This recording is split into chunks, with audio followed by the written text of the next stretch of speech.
Welcome to another exciting edition of the Voice of the Call Nation show. I'm your chief host with the most and everything. Tonight we have an interesting topic, and I'm just a little annoyed tonight because I had brought my Chromebook right here to my office, and I ended up leaving my mouse there. So I'm doing that thing on my thing tonight. So if I'm a little irritated tonight, don't mind me, because I don't have my mouse with me. I don't have my mouse, so I'm just doing this scrolling thing. I can't stand it. But it's all good though. So we're gonna try to get through the show and have a good show tonight. We have a good topic. Tonight's topic is who should benefit from the fantasy we call reparations. I go for a gag. It's a fantasy, but hey, people believe in it, so hey, I'll play along with it, right? Yeah, if I had my reparations check, what are you gonna do, man? I'll tell you what. If I got $175,000, man, I'd take me a world class cruise. I go around the world a couple of times. I friggin' invest some in the stock exchange. I buy me a new Bentley. I be doing this. Of course, I give some money to the children. Some charity and whatnot. Psych. But the bottom line is this.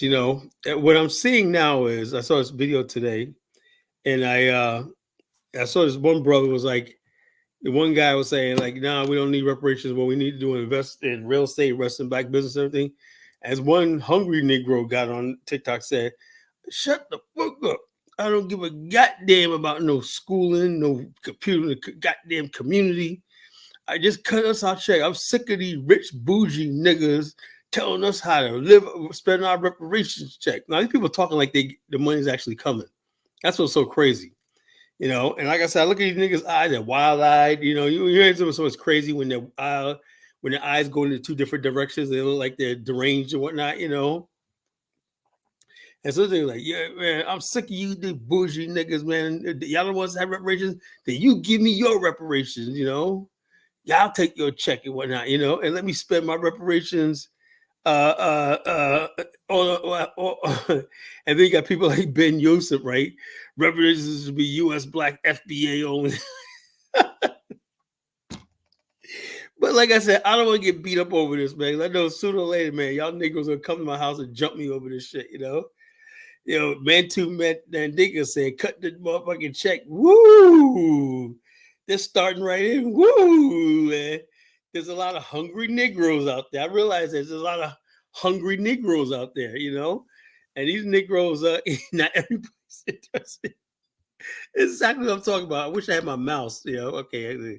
Not everyone interested in school. Nobody's care about no damn future or no rebuilding. All motherfuckers do is what they want. They want that check. Negroes. Like I said, the only thing I got for Ben Yousef is a job application. Ben, get that job application. Fill that job application for US UPS or FedEx or something like that. You could make it good money on that. With time off and double time, overtime, and everything. Yeah. So what you call it, Ben Yousef, man, you're a character, man. I mean, this is what I'm talking about. Ben Yousef right now. If you sit there and talk about reparations, he's the type to hold up and knock you upside the head on that. You ain't taking my check and whatnot.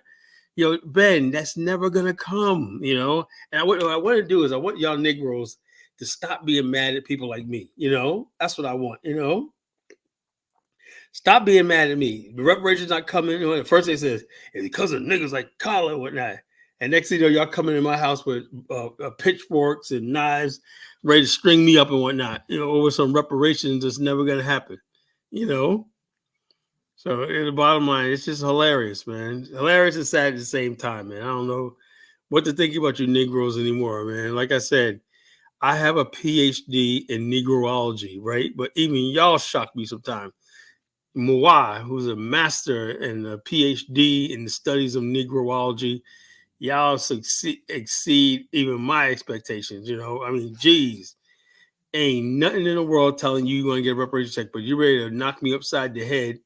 Yeah, Negronomics, Yeah, Negro is like the funniest thing on the damn planet is the American Negro. I have never seen anything like this in my life, man. They're my people. I love them too. They are people. You gotta love them.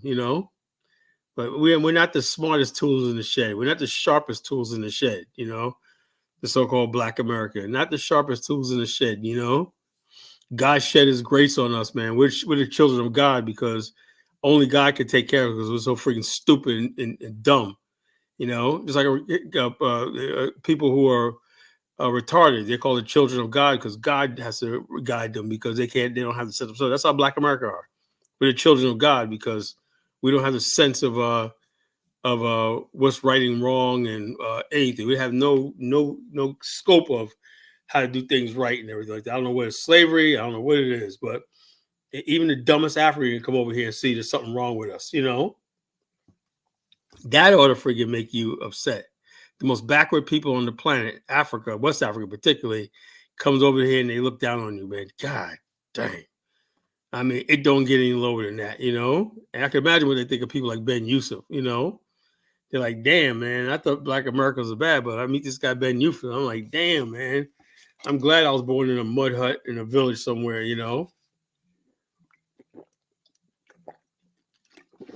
But this reparations thing is just one more thing of one more big embarrassment and humiliation of being Black. But bad enough being Black American, right? But damn, these niggas add to the thing that we got gangster culture, gangster rap culture, everything like that.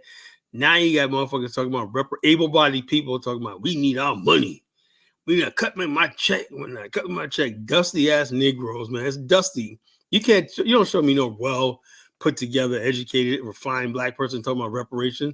It's these dusty Negroes. They get on social media and pretend like they pretend like they're people like me. They got their shit together and whatnot. And most of them, they lie, they lie about being millionaires. They lie about being friggin' well off. Whatnot. I know when people are well off. I know when reparations is not even in their range of thinking, but they feel like they've conquered the system. They feel like they made it.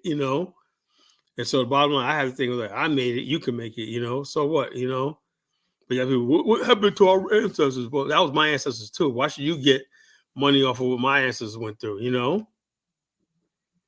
It's their money. It's Ben. You gotta spell THIREREIR, not THRTHERE. It's there. There is. Let me tell you how to spell there, bro. Like I said, it was somebody Ben Yousef, uneducated.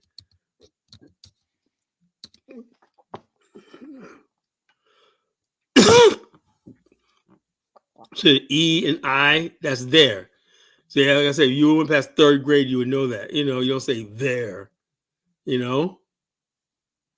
It's their money. That's there. I deleted it. Sorry, man. Bottom line, you said it, man. That just shows you, just like your reparations argument, dude. You do not have an argument, man. You can't spell, you can't read. You're borderline illiterate and whatnot. You are not getting no reparations. And the day you get reparations, was auto spell. No, the auto spell will pick it up with your sentence and see what you're trying to write.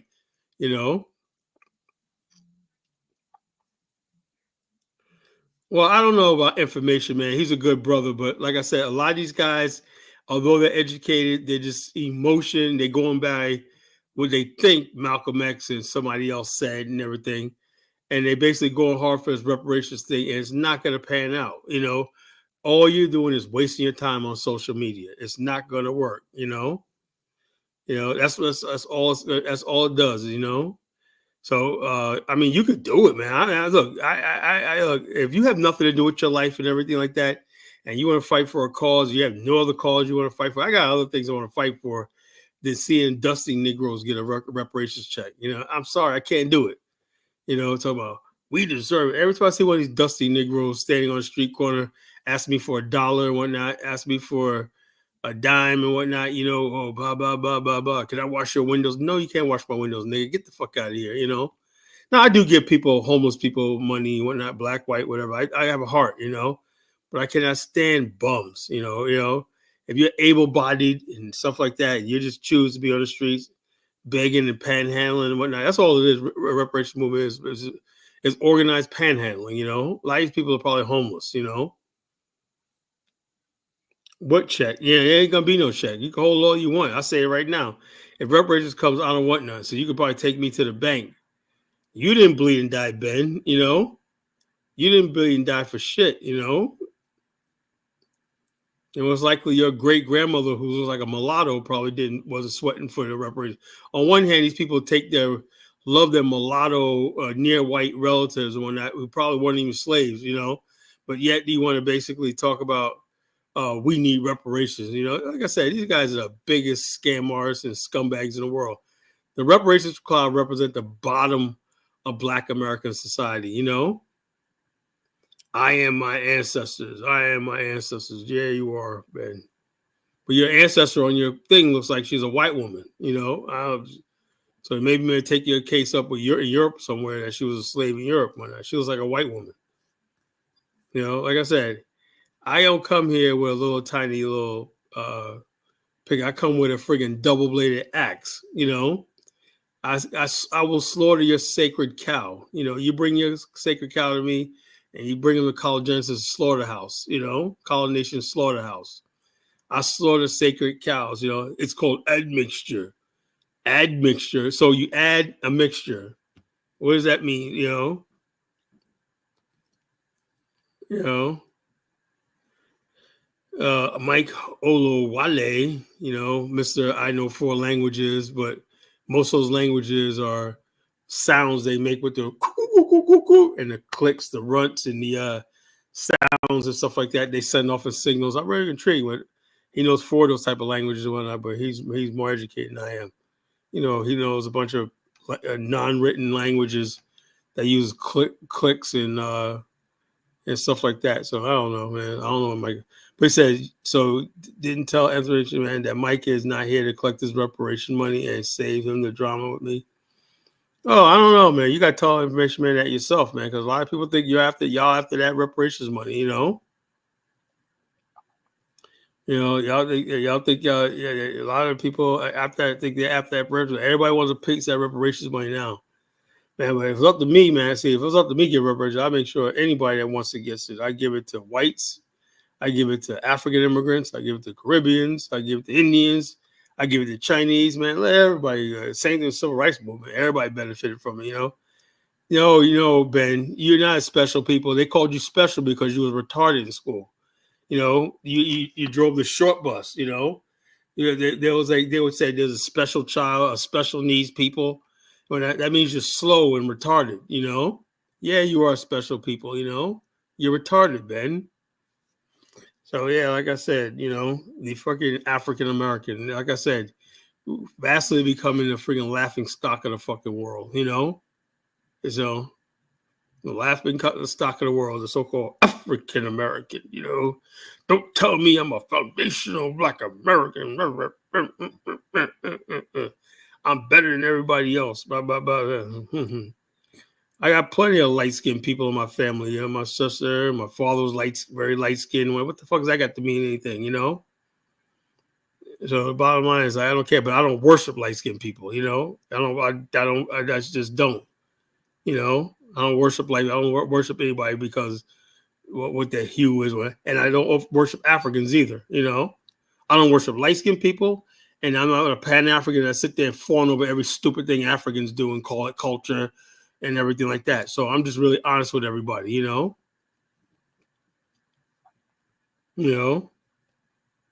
I'm not saying better. So Ben's basically going to be one of these light skinned. One funny thing is, I saw this one guy that has a TikToker called the Mulatto Revenge, something like that. I don't know what it is. These stupid people, any stupid idea you have, you can get on TikTok or social media and make it like a reality, like a reality. This guy for a long time talking about how mulattoes are delineate from Black people. They're not Black, whatever like that. But at the same time, now this guy's saying Black people are wrong for rejecting Kamala for being mixed race, whatever like that. This guy been for years talking about how he's not Black and everything like that. But now he's trying to shame Black people into voting for Kamala because she might have some Black ancestry. See how sick these people are?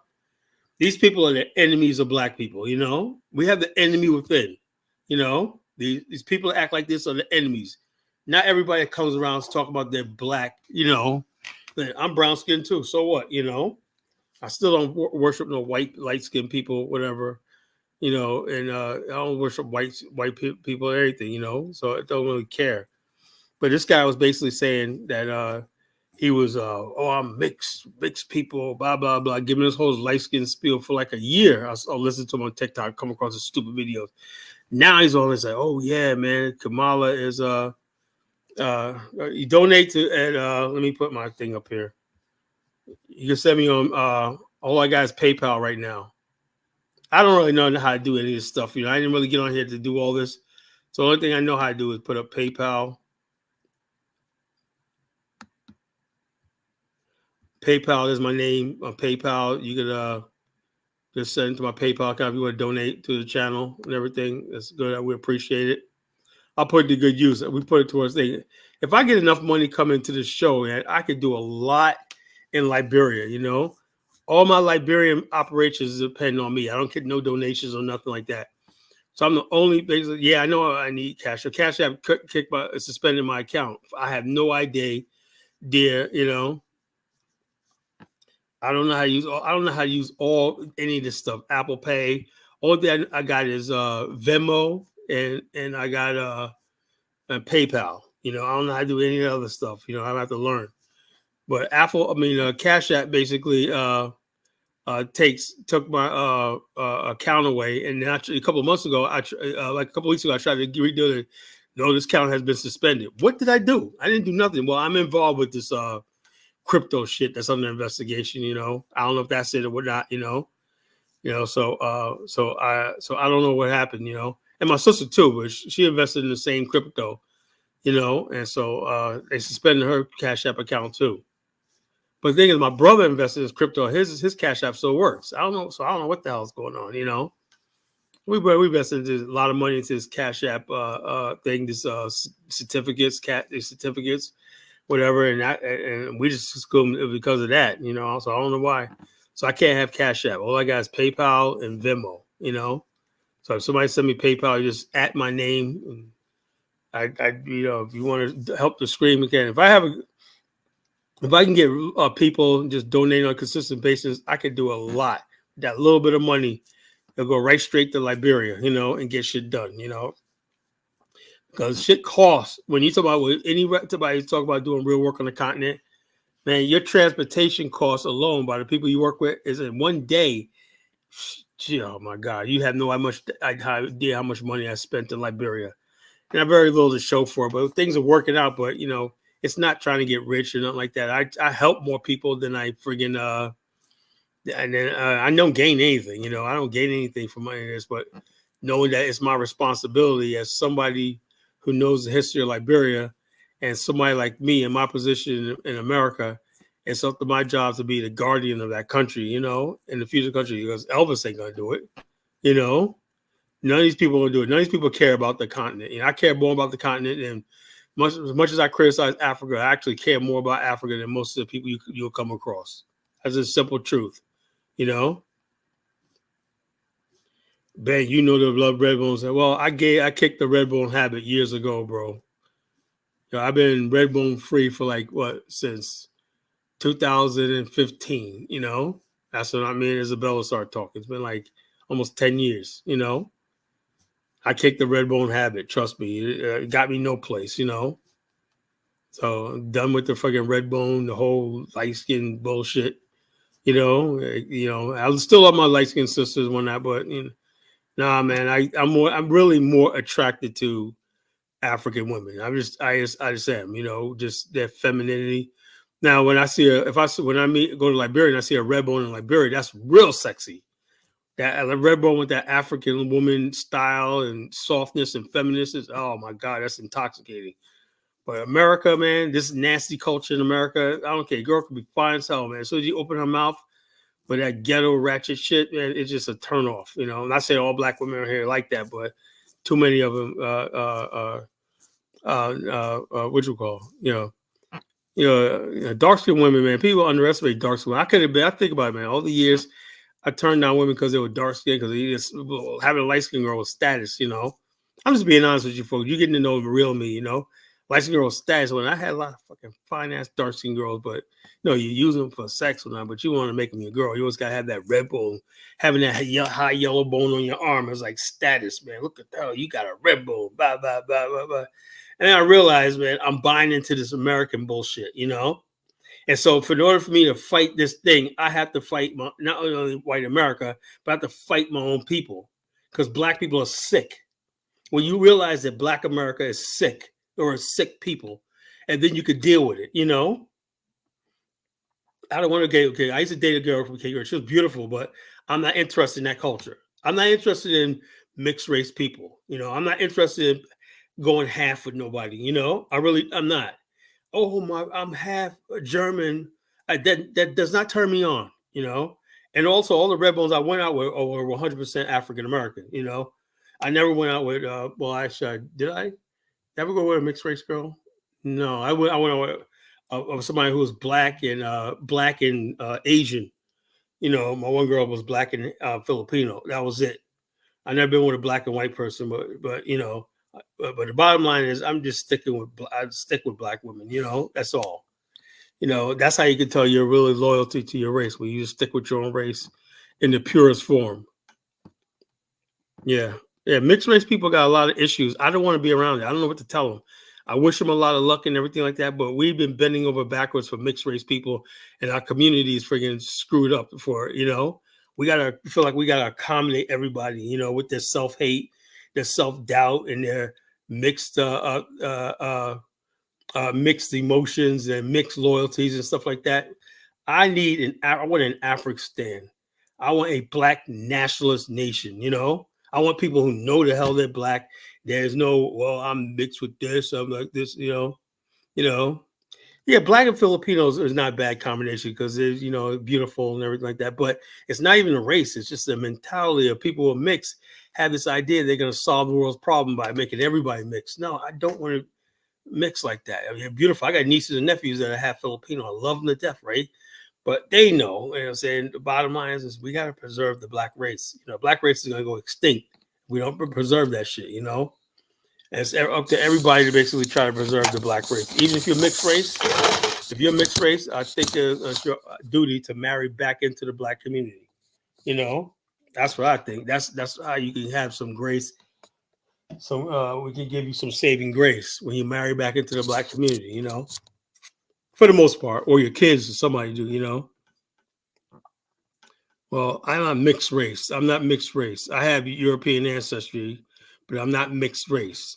I'm not mixed race. Mixed race means you got one parent is black, one parent is white. All four of my grandparents are African American. So I'm African American. So it is what it is. But as far as like this reparations thing, I'm just I don't know, man. I just realized, man, there's a lot of black people in America, who didn't achieve their dreams. They're making it. They don't like to starve or nothing like that. But they never grabbed a piece of the action, Whereas black immigrants come over here looking for a piece of the action. Black African Americans have been taught it's racism out there, white supremacy, and all stuff like that. So therefore, you feel almost ambivalent about pursuing your dreams because you're gonna feel like you're a outcast. You don't look. There's nothing wrong being outcast among losers. Losers will have you thinking that there's something wrong with you when you're winning. That's what you're doing. They ain't got nothing going on for themselves. They're losing in life. They got nothing going on, but they'll make you feel like, oh yeah, ashamed of what you're accomplishing. You got your degree and you got that good salary, making six figures, whatnot. They'll somehow make you feel ashamed of what you did. How dare you, And then they'll put these unrealistic expectations on you, like, what are you doing to give back to the community? They like they care about the community, but they want you in bondage, sitting there saying, well, how could, and then they pick your pockets dry. You're doing your time, your money, and everything to some cause because you want to be down or you want. It's not free. I'm here to set people free. You don't have any obligation beyond what you do in your heart and you feel it's right in your heart to help anybody. You don't have to help black people. You don't have to help Africa. You don't have to help the Democrats. You are not obligated to help anybody, And I want to set people free. Tonight we are setting people free. We're taking the shackles off you. If you don't want to vote for the Democrats, you can tell the Democrats to go to hell. If you don't care about reparations, then say, get the fuck out of my face. I don't care about it. If you don't care about Kamala Harris, you don't have to, you know? If you don't care about Bunquisha with 5 babies looking for a stupid dumbass to go take her kids out to Chuck E. Cheese and whatnot, or you're not being a real black man, even though you got your own responsibilities and everything, you know, Bunquisha, Dr. Umar telling you, you're responsible for Bunquisha's children too, because y'all part of the same community, you know? You have no respect in that house. I seen one the other day where this guy, this lady was like, this guy living with his girlfriend or wife, whatever like that, and he said something to the teenage daughter, and she went up there to the guy and said, "Don't you ever talk to my daughter? I'm here. You're here for me. My daughter has a relationship with her father one night. You don't talk to her about anything. Blah blah blah blah blah." And I was like, "Damn, this guy looked like a good brother too, man. Probably just gonna give us some advice about boys, whatever." Like that. She was like, "You don't ever sit my daughter down and tell me blah blah blah blah blah blah." Because she went back to the door and said, "Mr. Such such said this." That's it. So I would never put myself in that situation. You're taking care of her and her raggedy ass daughter, and she gonna tell you have no say so or whatever like that. You know, why do these men put themselves in that situation? You know, but that's what they want. See, they want mules out of the black male in America. You're not allowed to be a man anymore. You're just a male, a mule. You know. I'm like, you can call me Reverend Collar tonight. You know. And it's also so it's like you're a friggin' mule, and you just have no friggin' say so of anything. Because the bottom line, nobody wants to see the black African American male at any position of authority or power. You know, just that one thing. You don't talk to my daughter and whatnot. That's me. Blah blah. Then why the hell are you in a relationship with this man? You know, why are you in a relationship with this man if that's the way you feel about it? You know. Oh, because you feel entitled to his time, his money, everything like that, you know, and time and money and everything. But you don't feel it's his response. You don't think you're responsible to give him any sort of power and respect in that thing, you know. Yeah, Donnie said, right, Kyle, they're trying to take manhood away. Yeah, they want to take manhood away. And the bottom line on this show, with all due respect, manhood exists on the Call Nation show, you know. Womanhood exists. We respect women on the show too. But the bottom line is, I am not going to say be one of the dudes that sit here and let these hood rat chicks like Chantel run her damn mouth and whatnot and tell my colleague, you got to learn how to speak. No. I've been on this earth 55 years. I know what the fuck, how women are supposed to act, you know. I got my agency, my sister's my boss. She's a head of it like that. She's amazing, you know. I work with a lot of black women and stuff like that in what I do for a living. And these women are no friggin' joke. They're very professional, everything like that. So the bottom line is, and they got kids, grandkids, everything like that. Honorable, virtuous women, right? So when I hear these hood rats on social media and whatnot, you know, they're not in any black women I know. So I don't have to. I'm not treating the hood rats like they're virtuous women. I'm not doing that. That's no respect, disrespect to the women that I know that doing the right thing in life. You know. Marie says black should identifying negative sense of red bone, dark skin. Well, it is what it is, bro. Good talk about black America is always going to be color struck. That's all. That's the way it is. We're always going to be color struck, and we're going to always going to be about the color and everything like that. Just like anything to just say, as long as we live in America and everything like that, and there's reward in being next to white people and near white people or having white blood, it's always going to be like that, you know. So. Yeah, Elvis, like Chantel's not a good rat. Well, I don't know where Elvis going for it. Chantel is a fucking good rat. You know, I'm sorry. She might be a nice lady and everything like that, but you don't come on my show talking about how I'm a traitor because I don't like this reparations thing. I call it fantasy. And you got people wanting to beat me up and shit like that. Colin, we're gonna get you and you know, because I don't agree with your. I look, if you could pull this off and get some reparations, you know, I hope you can get some of y'all dusty Negroes can get some money so you can shut the hell up, you know. But I know it's all about a payday. You ain't trying to repair nothing. You ain't trying to reparate nothing, you know. And I'm sick and tired of being put in the same category. Majority of black people are not beggars. We're not on welfare. We don't give a shit about this system. We don't care about white people. We don't care about anything but just building our lives and everything like that. So all these people that basically walk around here talking about, well, we need to. What's this we shit? What's this we shit?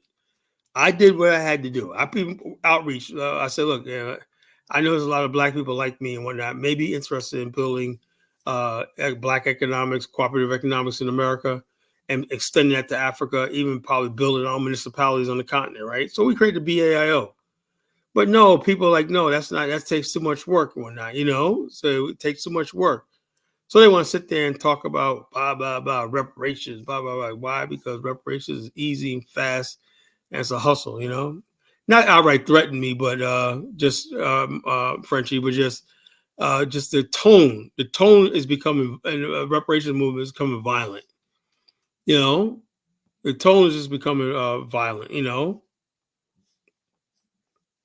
Oh, Elvis got cammed up tonight. Oh Lord. Hey, you women, are you ready for that? Elvis is cammed up and whatnot. Elvis is cammed up tonight. So I don't know. I think Elvis is married though. I don't know. Maybe he's trying to get a date. Mary Shy, maybe no, Mary Shy, she said she got a man. So whatever. But she was like kind of loving on Elvis last night. I mean, trying to put her business out there, but but I think Elvis said he's married. Unless y'all gonna be doing the side thing, Elvis could be your side piece and whatnot. Everybody needs a side piece once in a while, I guess. Pierre Guido, what's going on, bruh? Hope you ain't so mad about me for last night, but I gotta tell it like it is. Tariq Nasheed is not fighting hard for reparations. Tariq Nasheed is basically doing anywhere where he can get a crowd of Negroes to follow him, so he can obtain money, right, and capitalize on these situations. And Tariq is up there in Rodeo Drive, driving Bentleys, convertibles, and shit like that. You think this Negro is thinking about reparations? No, it's not happening. Stop being gullible, man. Everybody who said Denzel early, I know you must be a guy in your 20s. So you got these young guys. Older guys like me, we see right through Tariq. But young guys, man, they love Tariq. Oh, Tariq, that's our hero. That's our, you got to have somebody to look up to. Me, because I've been around, Tariq and I are about the same age. I'm like, nigga, sit down. Tariq ain't gonna run that shit by me. I look at him like, nigga, please. Nigga, please. Your fucking museum, nigga, please. So I'll put the link up in a second, so I want to get some of these all this shits off my chest. But the topic tonight is who will benefit from reparations. And like I said, the people, like I said, there's a lot of black people out there, right? And I don't think it's because of racism. I just think a lot of black people have never tried. They've never tried to achieve their goals, or they never accomplished anything in life. So they really do believe reparations that one thing is going to give, they're going to be able to make up for all their failures. These people approaching 50 years old and have never completed anything in their life. So of course they're angry, So, but those of us who made it, and also I know it's a lot of people in reparations, you can tell they grew up on Section 8, they grew up on welfare, they grew up on handouts and stuff like that. So reparations is like the biggest payday. We get paid out. Whatever. With me, I had to work for every dime I got. I had to see my father and mother struggle to put food on the table, Christmas presents under the tree, and stuff like that. Nobody gave a shit, And so the bottom line, that's the work ethic I come from, what type of family I come from. My cousins, everybody like that. We came from nothing. My family came from nothing, from the gutters of Harlem and the gutters of the South. When I came to New York and friggin' made it, and made it big. At a time when there was racism, Jim Crow, and everything, we was able to carve out existence for ourselves in New York City, in Queens and Long Island. Now, if your family couldn't do that, I'm sorry, but the bottom line, I'm not gonna let people sit here and just spit on my ancestors like they didn't fight so all the stuff they fought for just in vain, just because some black people couldn't make it. So that's all of us that couldn't make it. So all their success is dismissed. That's what it is. They want to be able to dismiss our accomplishments and everything like that because they don't like us seeing us shine. You say, no, I did pretty good. Despite racism, I made it. No, you didn't make it. Like, no, you didn't make it. No, you didn't make it. You're still oppressed. You're one paycheck away from being oppressed. Nigga, shut the fuck up. How you gonna tell me what I didn't do, or how I'm going to be oppressed. If I say I'm not oppressed and whatever, like, leave it the fuck alone. These motherfuckers always want to bring you into the oppression Olympics, you know. I'm saying, I look at these motherfuckers like, yeah, I see you oppressed, all right. I see how dirty and janky you look and whatnot, but that ain't me, you know. So let me put this link in the chat room. Remember the topic tonight, folks. I don't want to be fucking here talking about Nigeria and shit like that tonight. Please don't. You know, we're talking about reparations tonight, you know. Oh, what happened?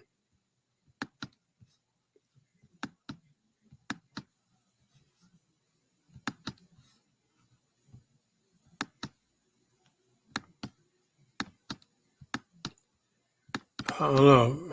I don't have my mouse. It's not.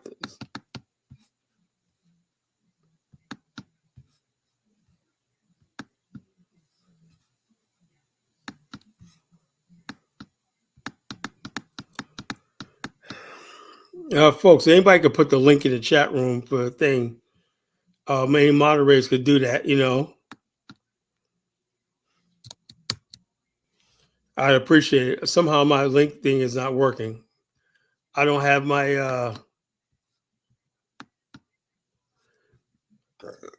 mouse. So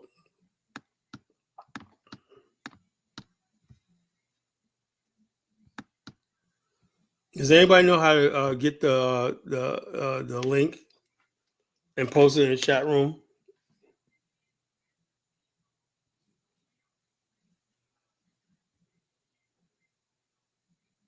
Somebody posted it yesterday.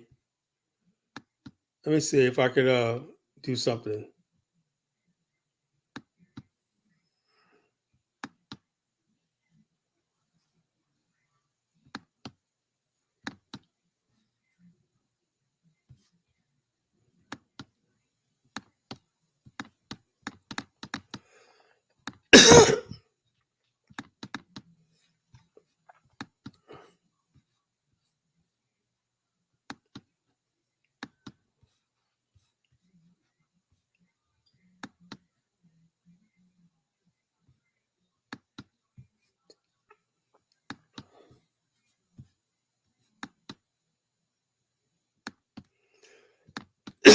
I don't know. I don't know, folks. I don't know how to let nobody on. You know, it's not my thing. Is not copying at all for some reason. It's not. I try to paste it and copy it, and it's not copying at all. Let me see if I could put it in an email. Let's see.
Control Alt C1. Okay, let's see.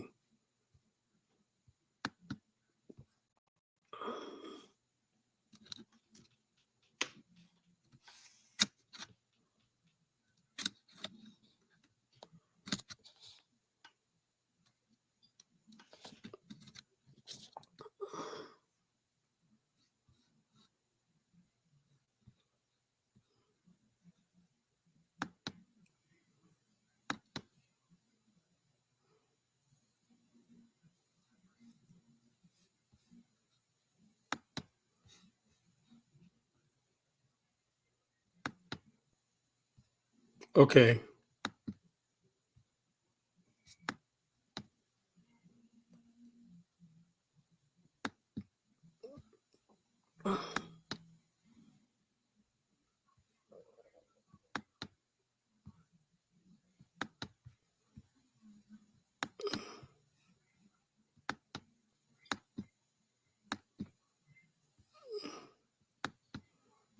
Almost had it.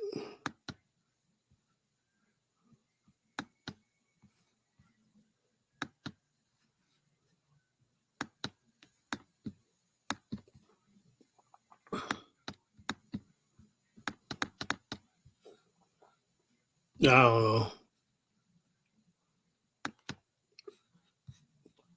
StreamYard's stupid, you know. StreamYard's stupid. I don't know what the heck is this stupid thing, you know. The invite link is not working, so because I don't have my mouse with me tonight. I don't know if it works only when you have a mouse or what.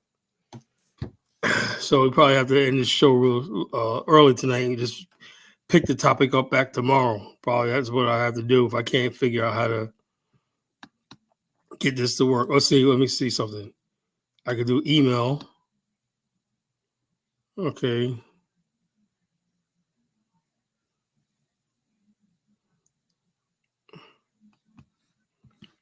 Okay.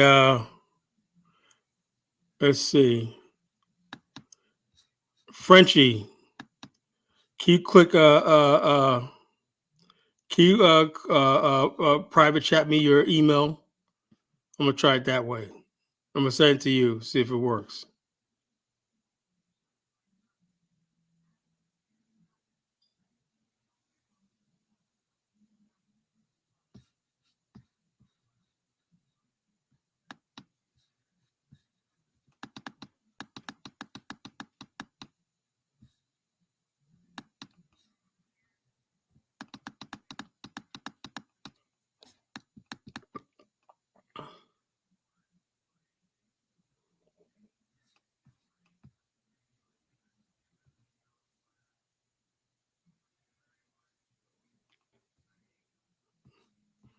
Well, let me see if I can send it to myself.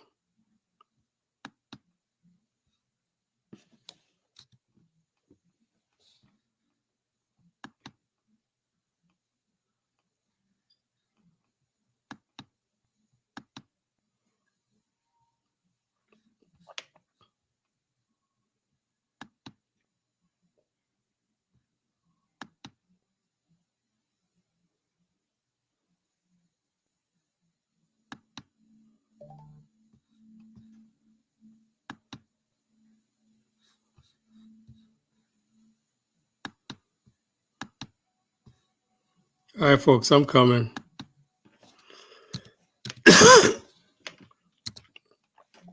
And like I said, what we'll probably have to do is if you want to come on, you guys send me your email. I can send it to your email. I can't post it in the chat room. I gotta send it to you by email.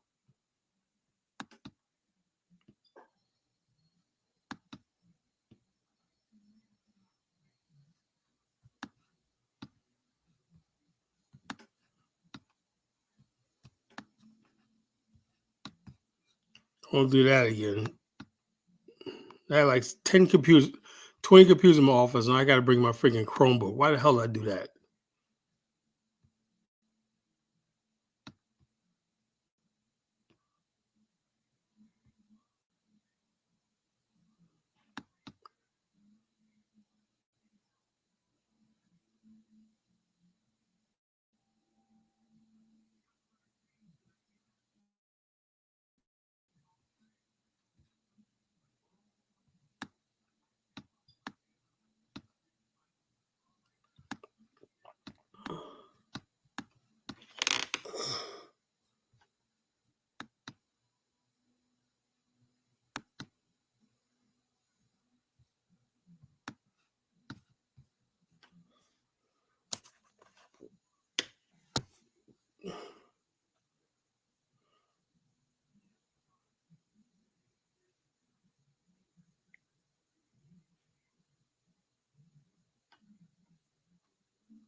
All right, that should do it, folks.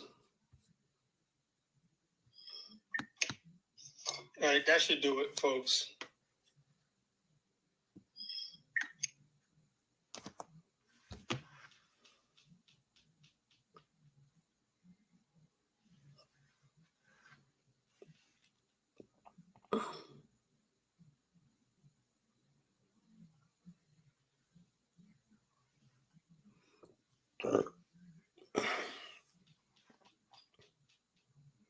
Wherever there's a will, there's a way.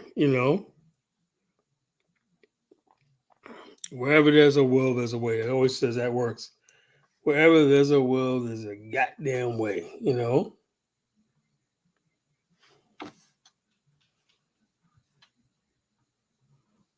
Yeah, Mark Migo, Frenchie is all woman. Yeah, you can post a link all you want now.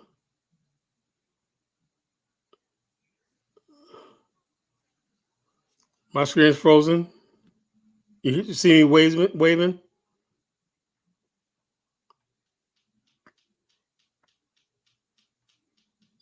Press a 1, folks, if you see my hand waving back and forth.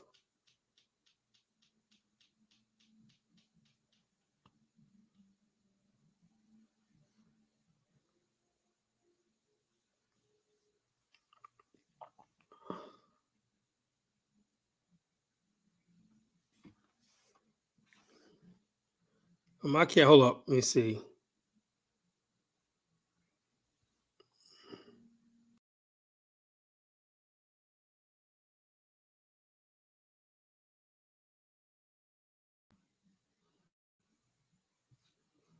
Now hold up. Now can you see me? Now can you see me?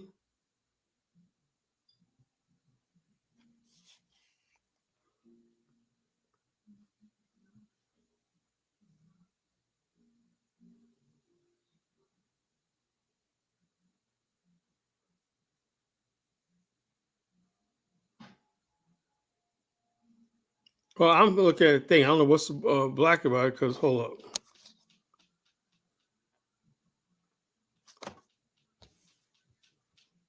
Can you hear me though?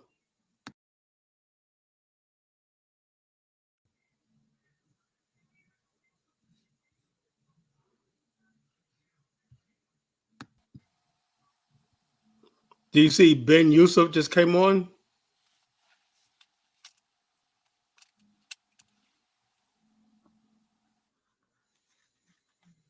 All right, Ben, what's on your mind? Yeah, I was going to address the topic of the show, Oh, go ahead. as far as the reparations. Go ahead.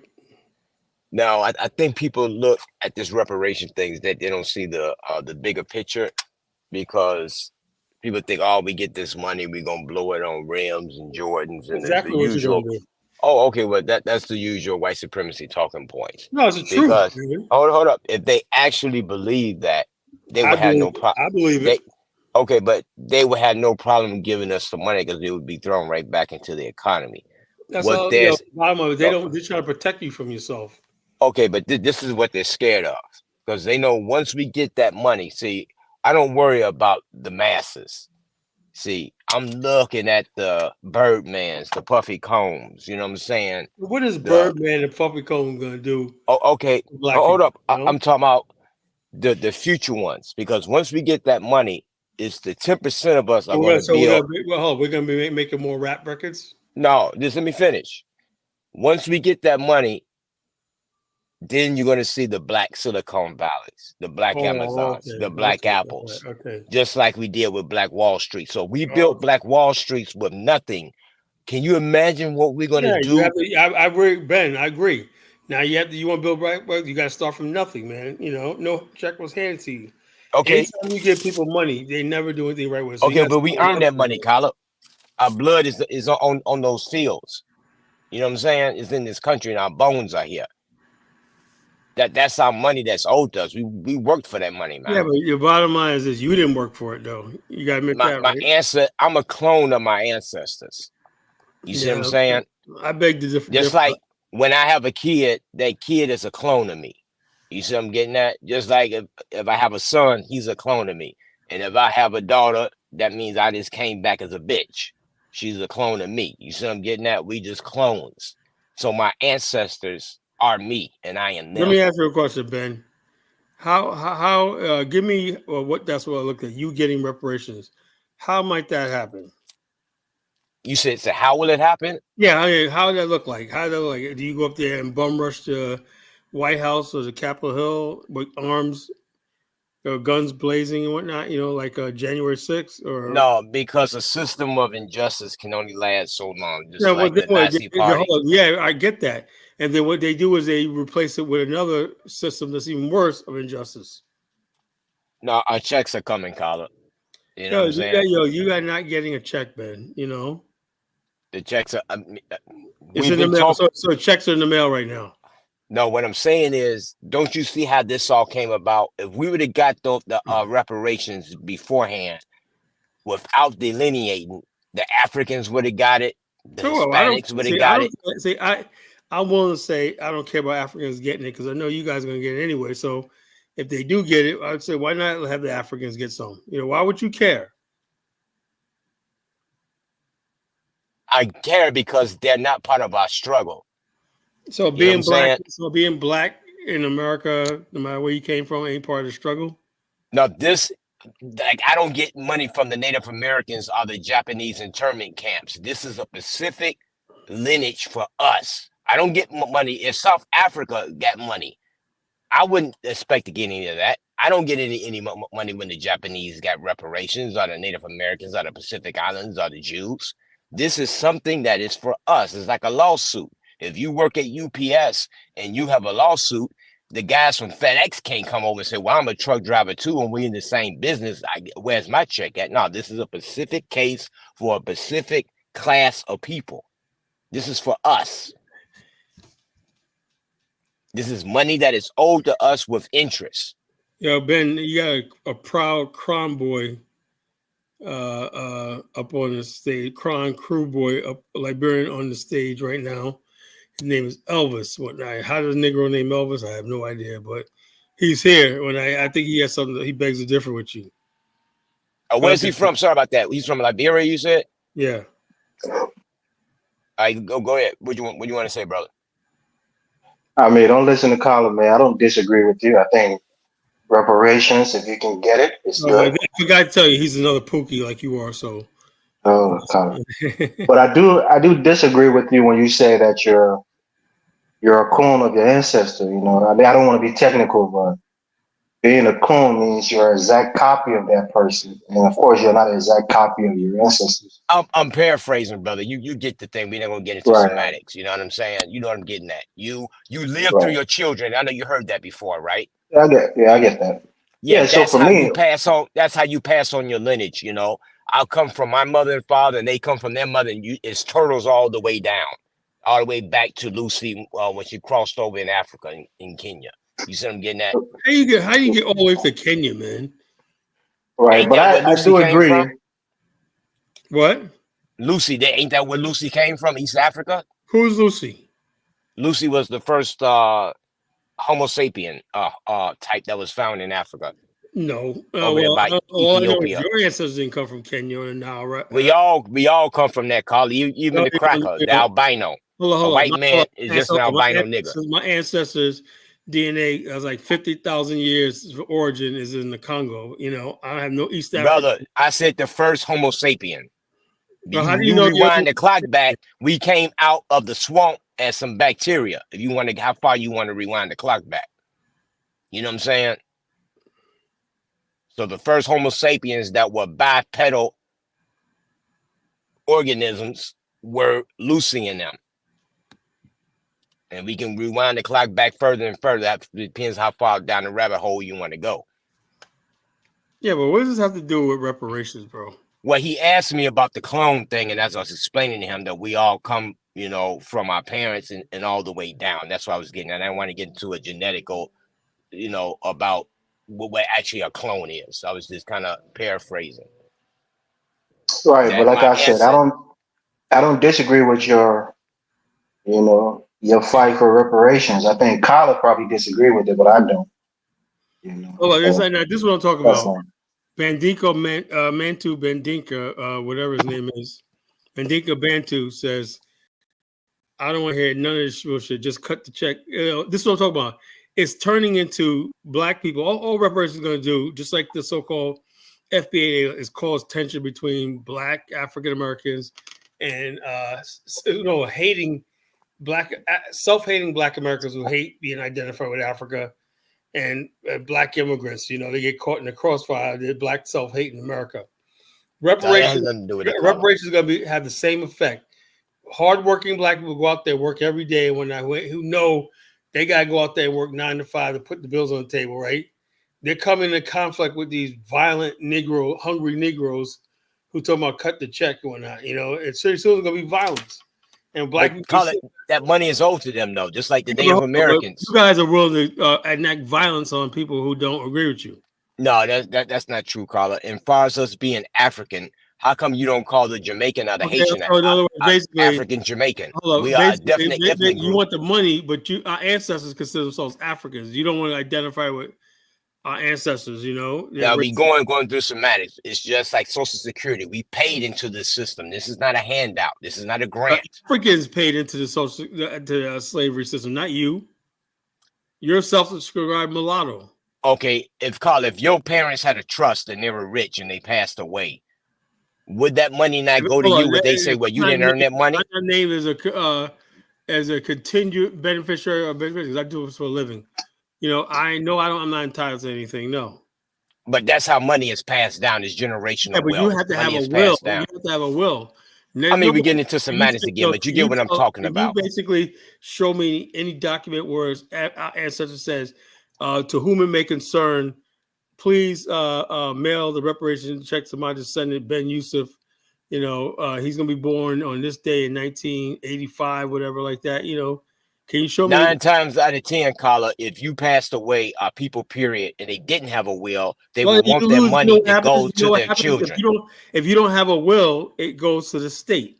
I know it goes through probate, but I'm just saying, if they could come back from the grave, that's the problem. They would say, I would rather have it go to my children 9 times out of 10. You don't have any proof that your ancestors want you to have that money. Oh, now we're going through semantics now, Carla. Come on now. You know what I'm saying? Who would they want it to go to?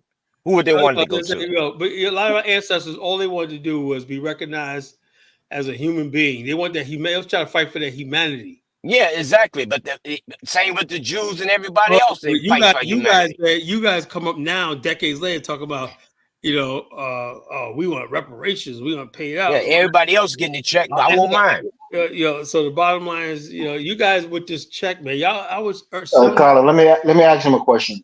How much do you think you're owed personally in reparations? Right now, there's not really a amount you can put on that type of suffering. But, hold up, but check this out. I would go for right now $2 million. For you personally? Yeah, per person. How do you derive to that? How do you derive at that number?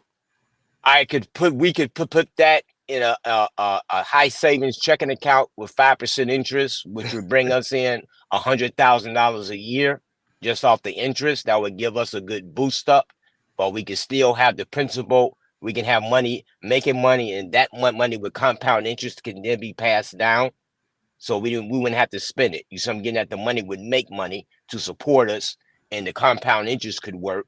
And then with 2 generationals, we'll be almost damn near caught up. Matter of fact, we're going to succeed because when Black Americans get the bag and we get a lane, we take over. That's what they're scared about.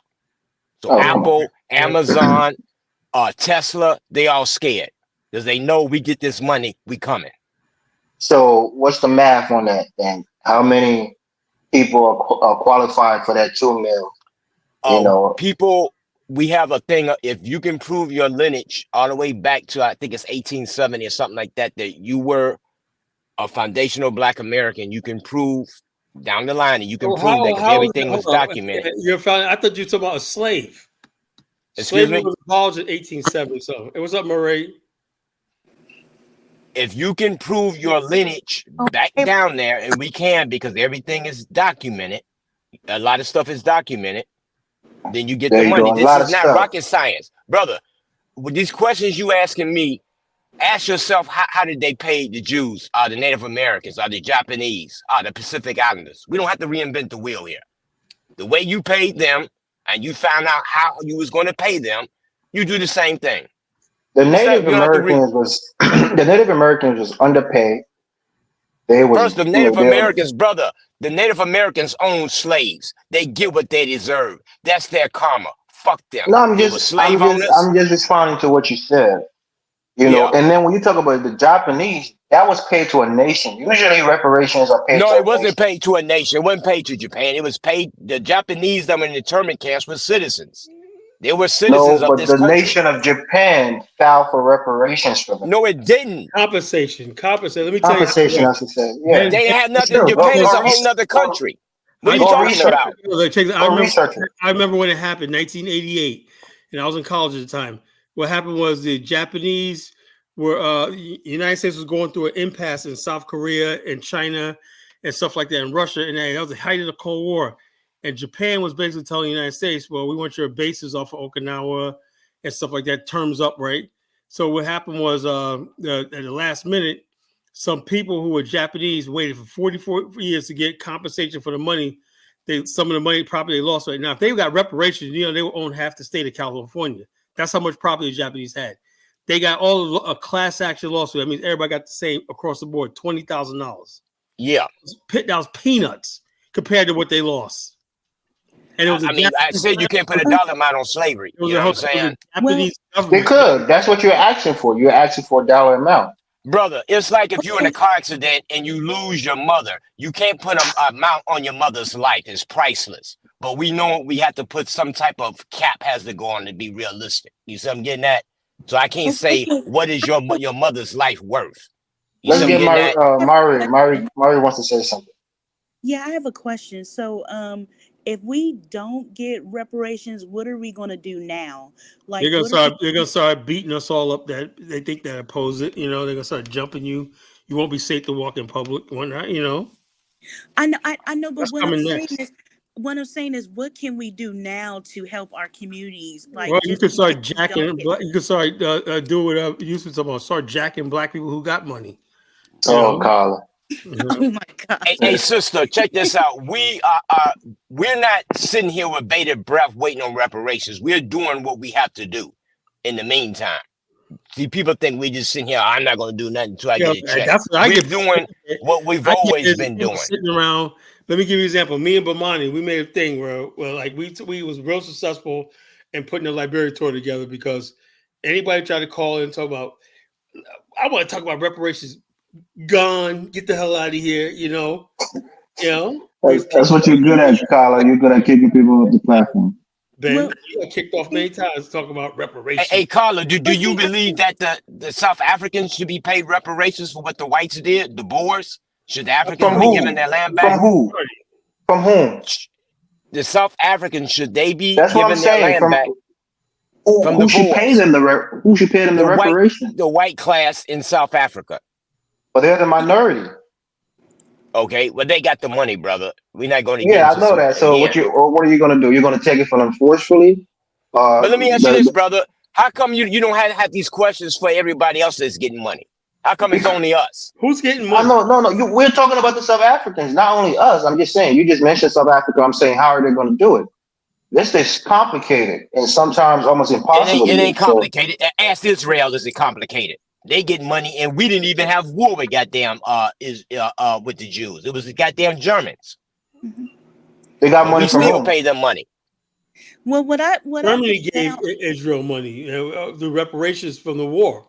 The United States didn't lose no war. Yeah, Germany paid reparations to them, not the United Everybody States. damn near pays, and we don't pay reparations to Israel. We not their biggest. No, supporter? you pay. You send what is called aid, right? You send aid to Israel, not reparation. Brother, we get into semantics again. No, that's not semantics. Even African countries get aid from the United States, whether it's military aid, whether it's educational aid, or whatever it is. Most countries like Egypt get like $2 billion from the United States. I gotta ask you this then: should any other groups like the Pacific Islanders, any of those other people have gotten reparations? Should they or have they?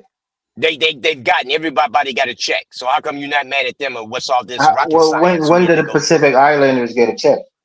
They got a check. It's called collar property. I forgot the name of it when they were I don't know what you're talking doing about. bombing sites on the Pacific Islands or out there. You mean They in were testing. Guam or where? No, not Guam. It's way out there. They were testing in the The atolls when Solomon they were testing the Islands? atomic. I, I'm not going to get into the names. I'm going to get distracted with that. But they were doing atomic test bombs out there. And I forget, it was a term they called them. I can't remember. But they were paid reparations for all the bombings that they were doing out there, testing atomic bombs.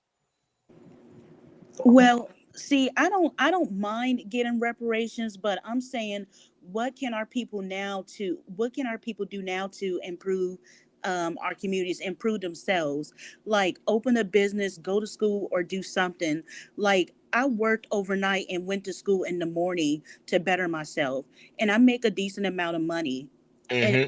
I just feel like people need to just better themselves, go And to that's what we're school, doing, open a sisters. I think the problem is, sister, is that we take this small percentage of dusty niggas and we magnify that to be all of us. You notice with The whites bottom now. line, you know, Hold up. majority of The people in my majority of country, whites are trailer park trash, right? You never see the whites who are Not true. successful that's saying, not true, "What? bro. Let me finish. Let me finish, brother.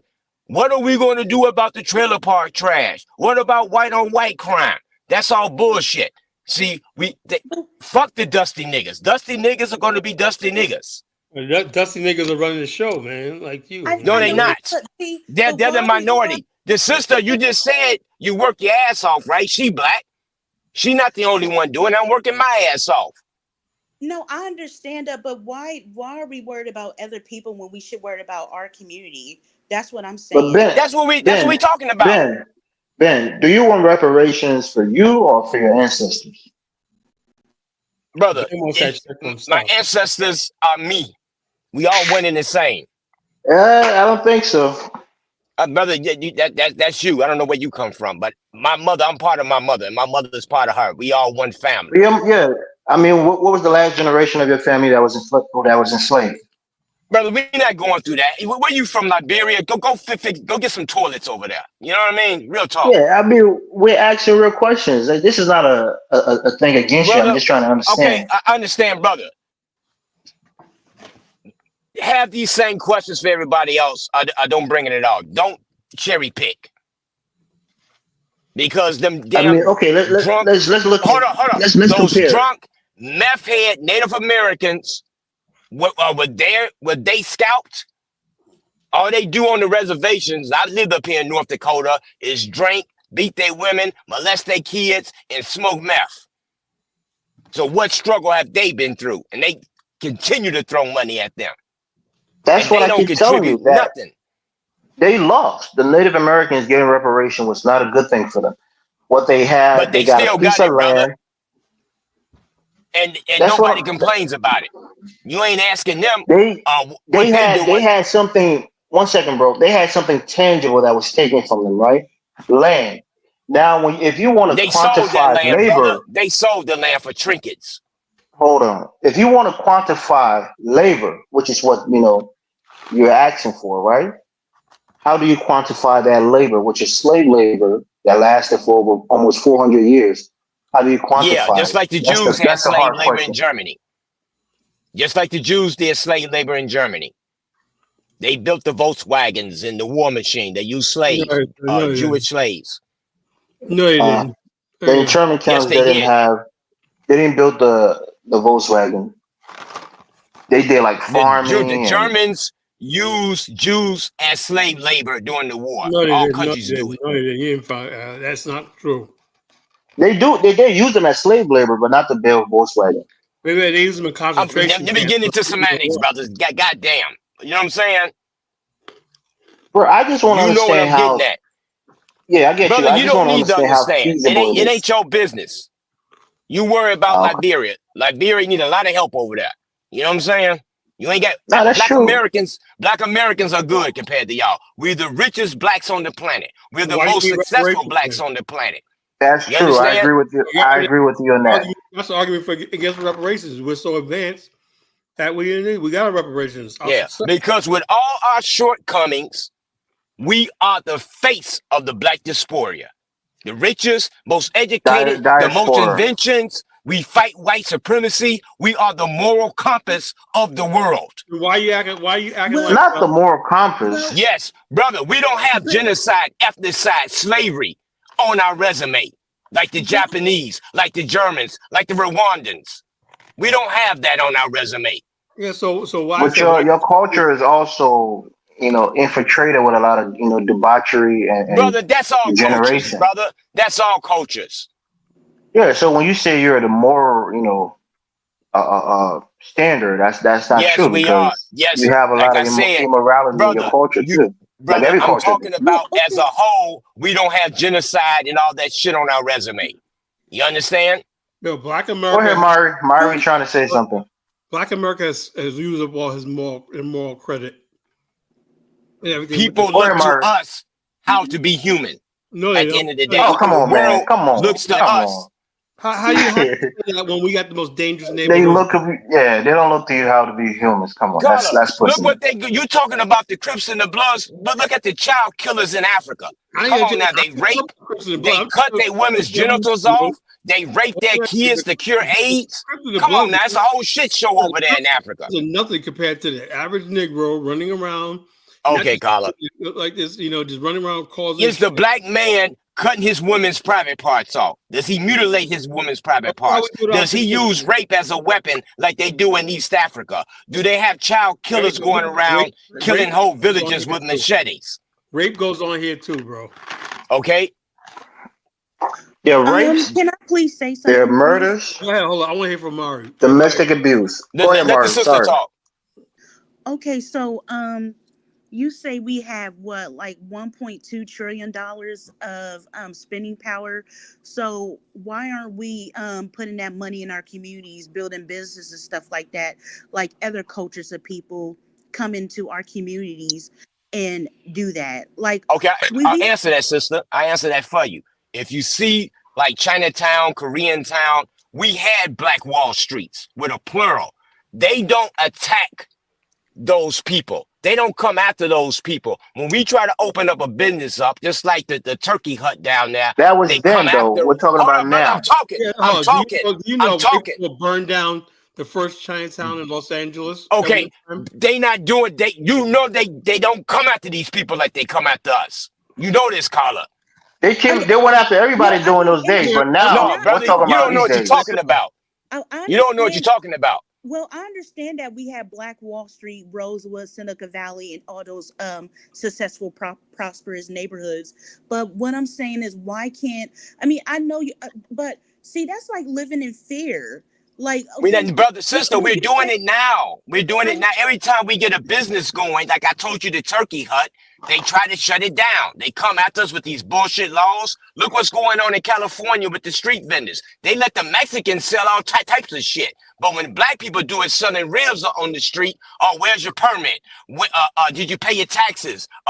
Did you get your... The whole thing like taxes and permit does matter, though. Should we just But they don't do it to the Mexicans, though. They're not doing it to the Mexicans in California. They don't come after these people like they come after us. And sister, we are doing it.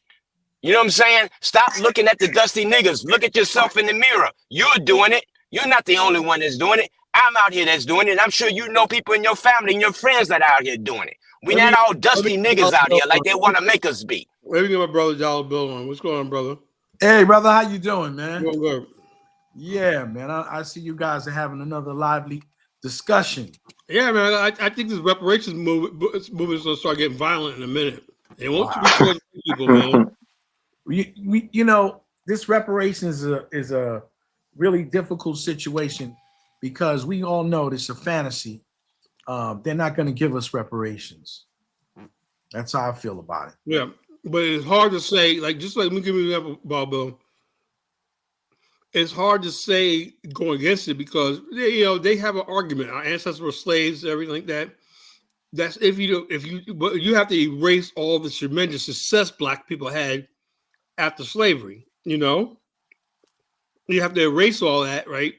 To say this, Now we could do that. Say, okay, Black power, Black empowerment, buy black and everything like that. Or you could shut all that down, like Yvette Carnell wants to do, and say we want a payout, one big payout, lump sum payout, like reparations. Yeah, I think the worst thing is, I would think, if reparations happen, because then they could say, well, we gave you reparations. Exactly, we use up all our moral credit, And then young people would stop trying to pursue.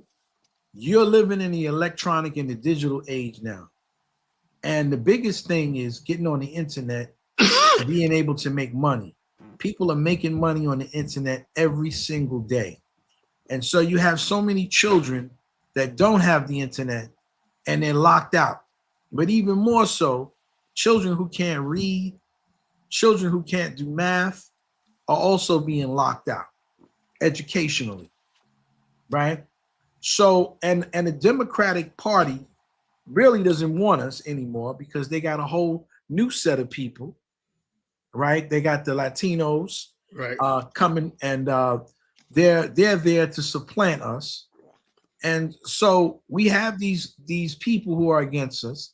Yes, we do have a real reparation claim.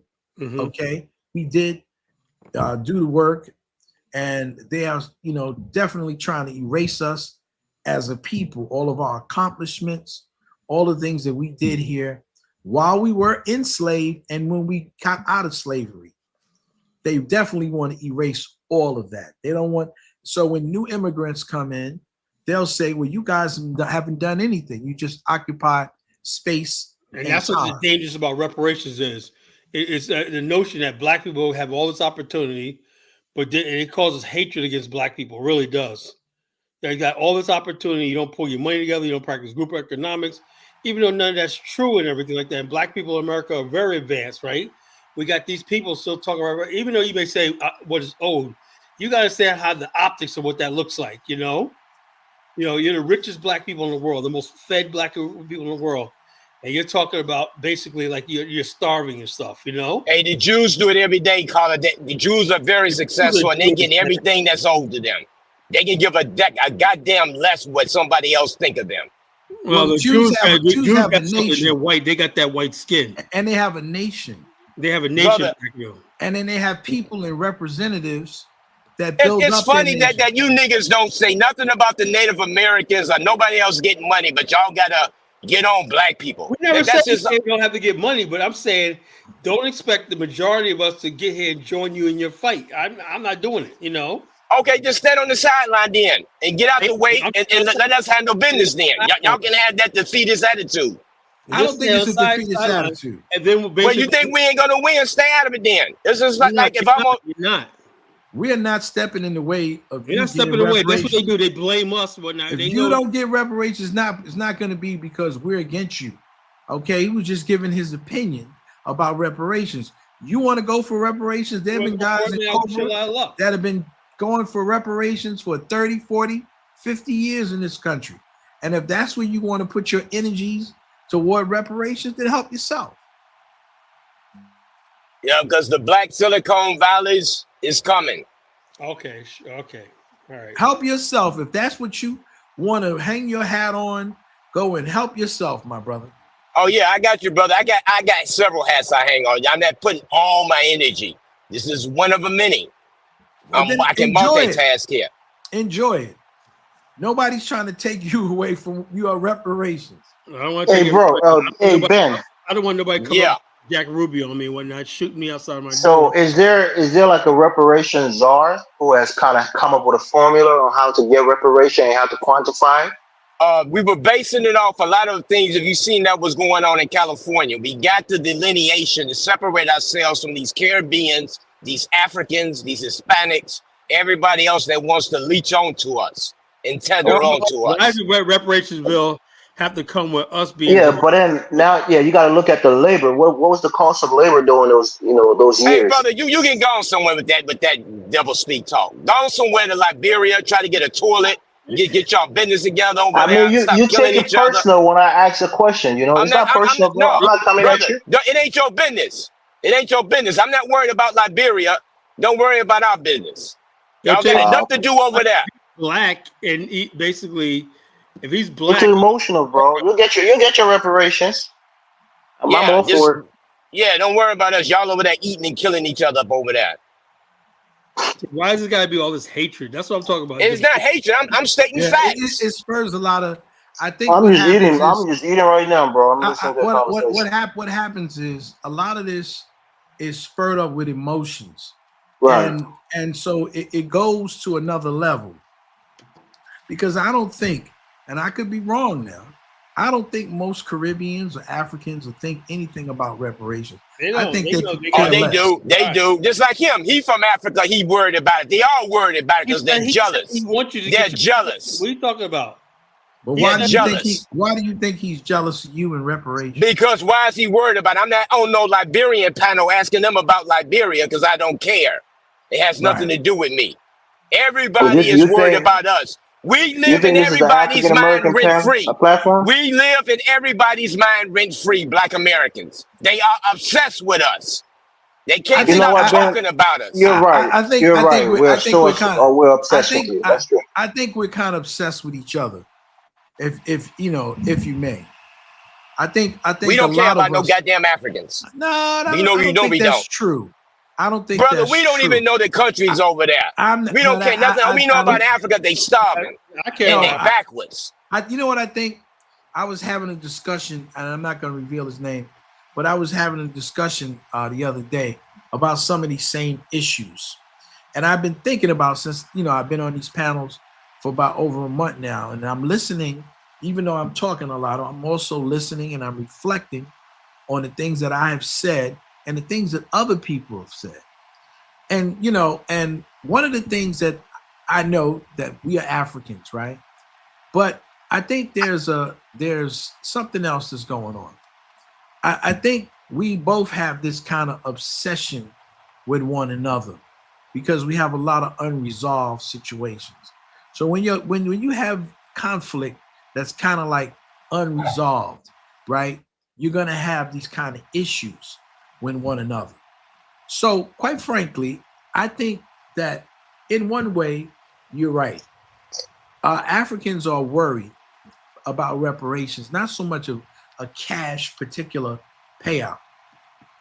I think what they're worried about is what's going to happen in the future with their children concerning Black people, right? And the reason I think this is because I think a lot of Africans, they get here and they're able to take advantage of opportunities. One thing for certain, and we discussed this before with Kala, why when people have intact families, they usually have an advantage, right? Kala and I can both say that we have that advantage, even amongst other African Americans, because we came from a two-family household. So you have a lot of Caribs and a lot of Africans that have that advantage because they come in here with a two-family household, right? And usually Africans that come from here have kind of control over their women, right? There's no such thing as feminism, real feminism in Africa, right? The women are kind of under control. The children are kind of under control, and they can take advantage of certain opportunities because we know in America, if you have a family, because family is a business, a marriage is a business, it's a corporation, right? And we don't look at Yeah, life so we that have a way, marriage license. right? The marriage license is a corporation. You have to buy into it, and you got to buy to get out of that marriage. So all of these things. Oh yeah, split assets. Yes. So I do think that they're concerned, right, about if we delineate ourselves in a manner, and none of this means that it's really true, but these are just perceptions, right? That their children somehow would be getting slighted, right, and not have certain opportunities that they're able to take advantage of. Elvis, is that correct, or am I off base? I mean, I'm not the I don't speak for immigrants, and I'm not sure where their mindset is. But I think the idea that there are more immigrant families is probably true, you know. And I think people understand but I'll tell you this, right? My family and in my community, we understand that it's difficult for one person, like we say, to make it on their own. So we as men and women understand that we need a partner. And, you got to find a woman to help you, like a helpmate. And I think we hold steadfast to that idea that two is always better than one. You get a lot done, having two, people in the household as compared to one. And we take advantage of the child tax credit. A lot of people go back home and build homes. You got 3 kids, you're getting like $9,000 a year, guaranteed. You start a project in Africa, you can save money and build a couple homes in like 5 years or so. So a lot of people use those things to their advantage, and they kind of pick themselves up from poverty. So we do use family to get ourselves out of poverty. But I think in terms of reparation and how our children would benefit or maybe not benefit, I don't know if we really think about that. Maybe there will be some side effects to immigrant families, black immigrant families. I'm not sure. I haven't given it much thought, but I think certainly your assertion is maybe have some facts to it. I'm not Me 100% sure. personally, my only concern is the fact that I always feel just like white America is started out as white Anglo-Saxon Protestant. Then white America also became Italian, Irish Catholics, Scott Irish, French, Dutch, Germans, and all, Greek, whatever like that. I'm saying this so-called delineation where black people with no freaking power wants to delineate from other groups of black people instead of becoming one black race in America. But As a Carla, united how come they don't do it in Africa? They don't practice Pan Africa in Africa. They all fighting with each other with tribalism. We're here in America, though. So that's all. We're here in America, and also, like I said, my friend, Great African, told me he's Liberian. He's a Mono tribe, right? He's a Mono warrior. Anyway, he told me that he has an issue because his son's going to a predominantly white school, and he said one day he comes home and said his son's really dark skinned. He said the white kids were picking on him because of his skin tone. And he said, "Daddy, I don't want to be black." So he said, "Oh man, that was so hurtful." So he said, "Look, he said all his one son goes to Howard and everything like that." He said he's gonna put his son, a Liberian American boy, into an African American school, around middle class African American. He says that's what I want him to be around, people that sort of look like him, whatever like that, So that's stupid, So the bottom line, this delineation stuff means that Black America is saying to Liberians and other people that you're not one of us under no They said it to us, Carla, for many of years. They have always separated from us. Hold on. What are they separating That's from? not true. Other Africans may do that, but Liberians are mostly closely associated with African Americans than most other African groups. First of all, it's black American, brother. We ain't got nothing to do with no goddamn Africa. See, that's what I told you that, Carla. Remember when I brought it up? There it is right there. Yeah, they don't want nothing to do with Africa. So that's the problem. We don't. Remember, Africa sold us, Carla. That whore, Mother Africa, that crackhead bitch sold her kids into slavery. I have no respect for her. All her children. Ben, we're gonna get a reparations check. Ben, what's up? I think you need to. You're a grown man. I can't tell you what to do, right? But I think we need to take some of this emotion out, because I think what black people have done is try to own itself into slavery. All people have been enslaved, right? Well, we talking about us no, saying. But I'm just trying to say. Yeah, we understand that. That's a normal phenomenon, just like prostitution.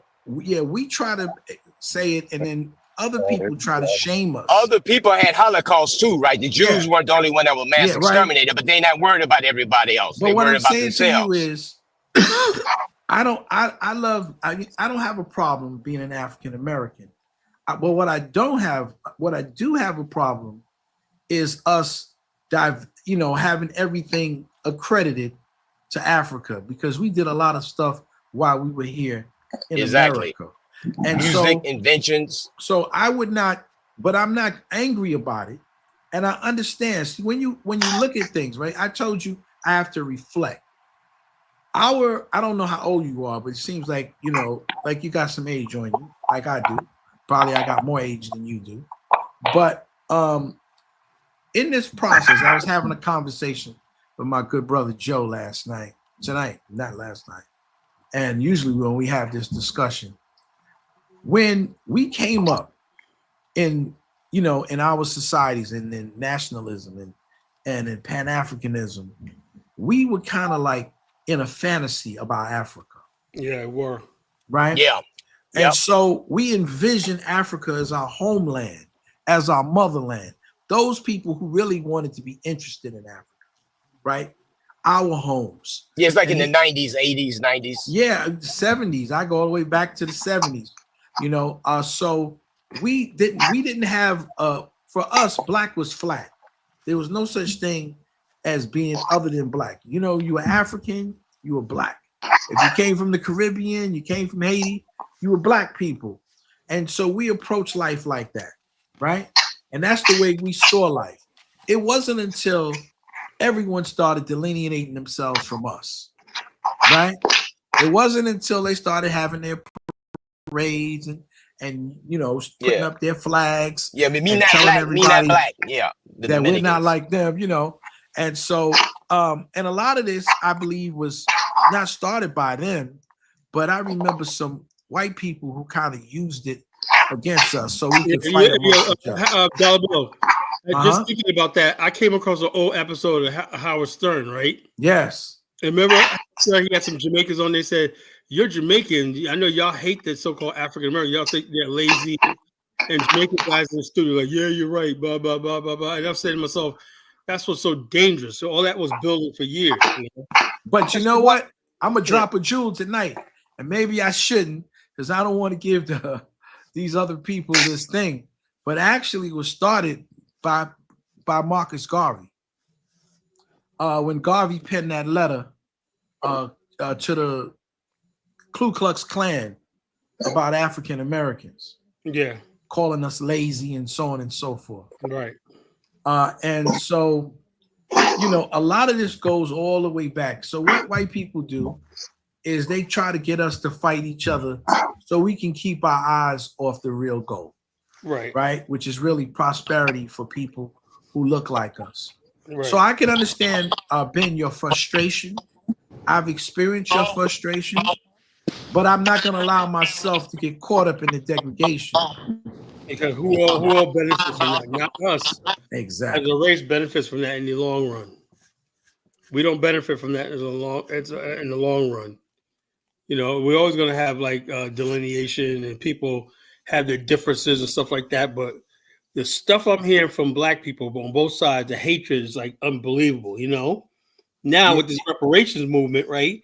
The same anti-immigrant stuff you see in the ADOS FEA movement is really going to start happening. Like you see the black people who say, I don't care about Kamala Harris. You see the hatred towards them, you know? And people, you know, the hatred, how dare you, blah, blah, you black Trump supporters, blah, blah, blah. This vitriol and hatred, you know? And now the reparations are the latest thing.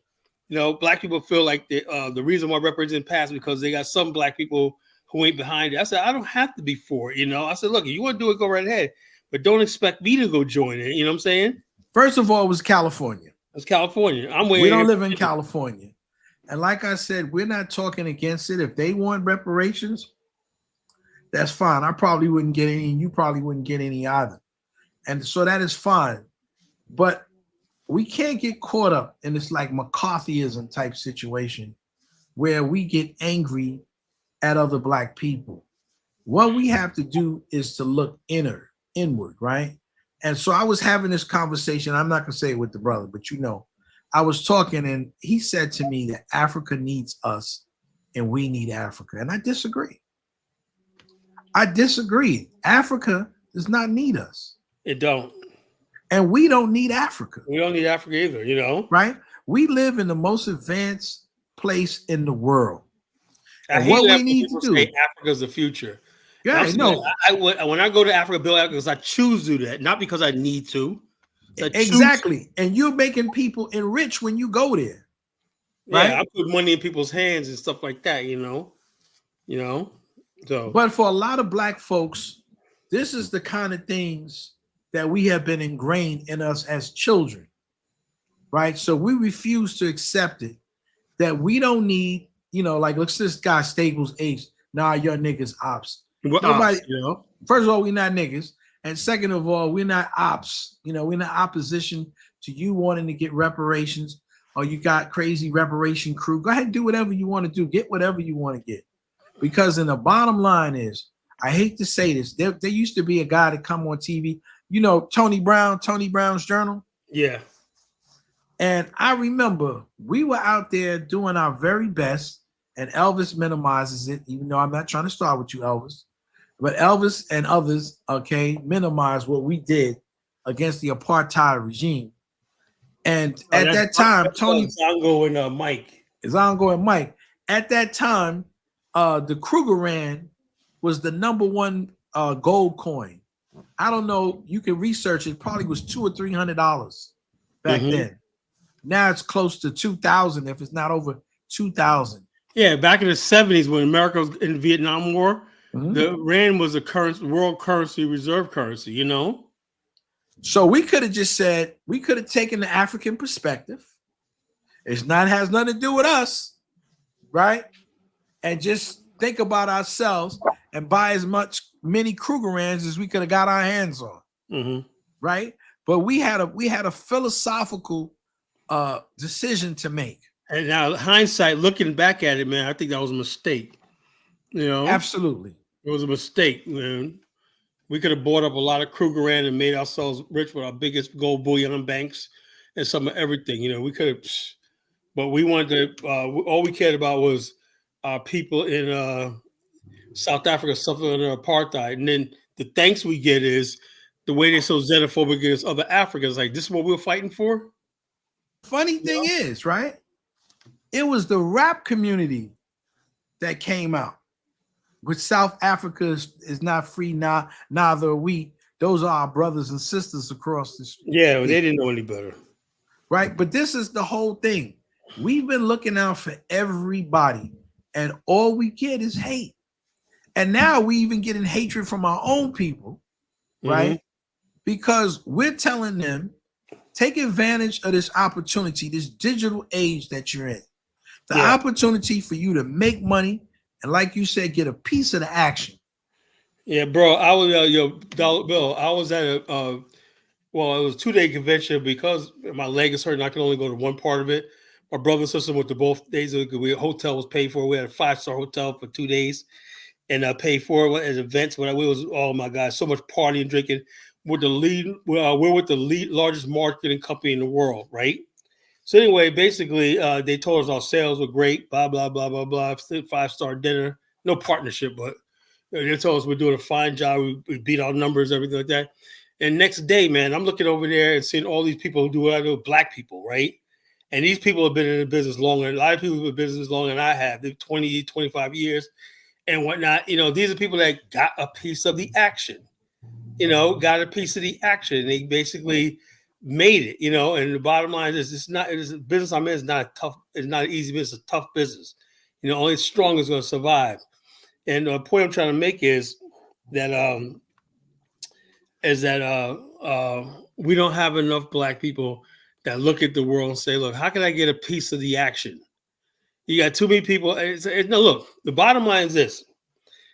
We have to stop listening to people. I don't care if they call themselves black national or like that tell us to sit in the corner and be angry. That's what the people do. I don't buy this idea that people sitting on reparations are out doing stuff and mingling. No, I don't believe that whatsoever. I believe people who talk about reparations like Ben are in jobs they hate, and they'll feel like they're wasting their life away. So reparations are going to make everything right because they don't want to go out there like me. In my business, I got to sit down and talk to Hispanics. I got to sit down and talk to Asians, I got to sit down and talk to gays. I got to sit down and talk to white people, you know what I'm saying? And when I'm out with you, even though I'm college Genesis right here, right? When I go around other people, hey, I'm shaking hands, blah, blah, blah, blah, blah. And people introduce me, oh, yeah, this is such like that. Yeah. And I don't care. These are the whitest people on the freaking planet, but I'm sitting there hands. Drop the link. Jonathan want to come in. I'll give him a second. I gotta give him. I'll give him a second, man. But Jonathan gets on my nerves, so I gotta say something before he comes on. With his pooky shit. Yes. Anyway, um, so basically, what I'm saying is, there's a lot of people, basically black people, right, who have never tried to get a piece of the action, don't know what that looks like, right? And then I listen to Umar Johnson, and I like Umar Johnson, even though Dollar Bill thinks he's a clown, you know, look at Jonathan Miller. This is supposed to be a so-called businessman, gang. Oh, Kyler, just give the guy the link. Let him come on. This is supposed to be I applauded him the other night for standing up for Chantel. So I yeah. think I want him to come on so I can give him his kudos. This guy's a serious businessman somewhere. Okay. And I tell you right now, I know I've been around serious people, business people, right?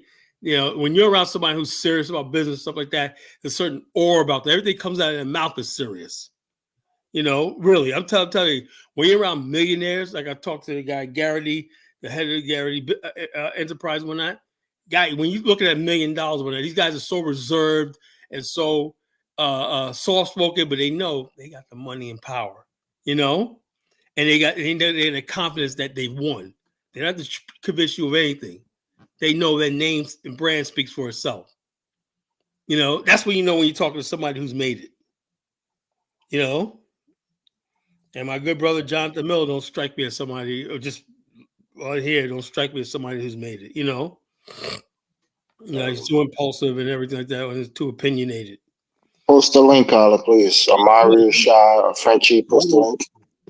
I'll get him on a second.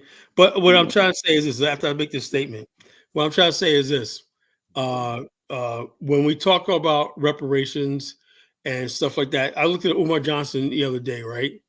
And he basically says that we can't go to Africa, and to Dollar Bill's point, like we don't need Africa, was true. And I'm more and more getting into that because I'm recovering from this Pan-African delusion, And so what angered me was Umar Johnson has never studied Liberia, but he made a comment that see, when we went over there, the so-called American Liberians, first, there's never any such people called American Liberians, right? He's using the white man's version of a Liberian history. He says, we oppressed the natives and blah, blah, blah, blah. That's not true. Like Kyle Famba will tell you, there was natives in the government and in the schools, everything, early settlements when the founding of the republic, So it wasn't like, and also the people came from the outside, came from the Caribbean, they came from other parts of Africa, and they came from the hinterland. So a group of people we call American Liberians were actually just an amalgamation of different types of black people. It was like a cosmopolitan of black cultures. But he just created this American Liberian. Then he says that's why and one guy asked him, said, if we go to Africa and we're investing our money, shouldn't we have some sort of political say? No, we can't ask for political power because look what we did with Liberia. So in other words, basically, Umar Johnson is saying, not only telling us to be a simp in America, let these black women run all over us and take care of their dusty ass kids and everything. We should go to Africa, right? Carla, you don't even have to disparage black women. No, I'm not saying. Well, no, it's the truth though, isn't it? What did I say? What exactly did I say? And taking care of their dusty ass kids and yeah, it's the truth though. Kids are it's not the truth. If your son's out there committing crimes and everything like that, why should brother Dollar Bill put his life on the line for your son when you basically? Hey, Mari, let's get Mari take here before you you post the link, Carla. Mari, go ahead. A lot of these women don't deserve a good man. They don't know appreciate a good man. Oh, Mari see, Shah?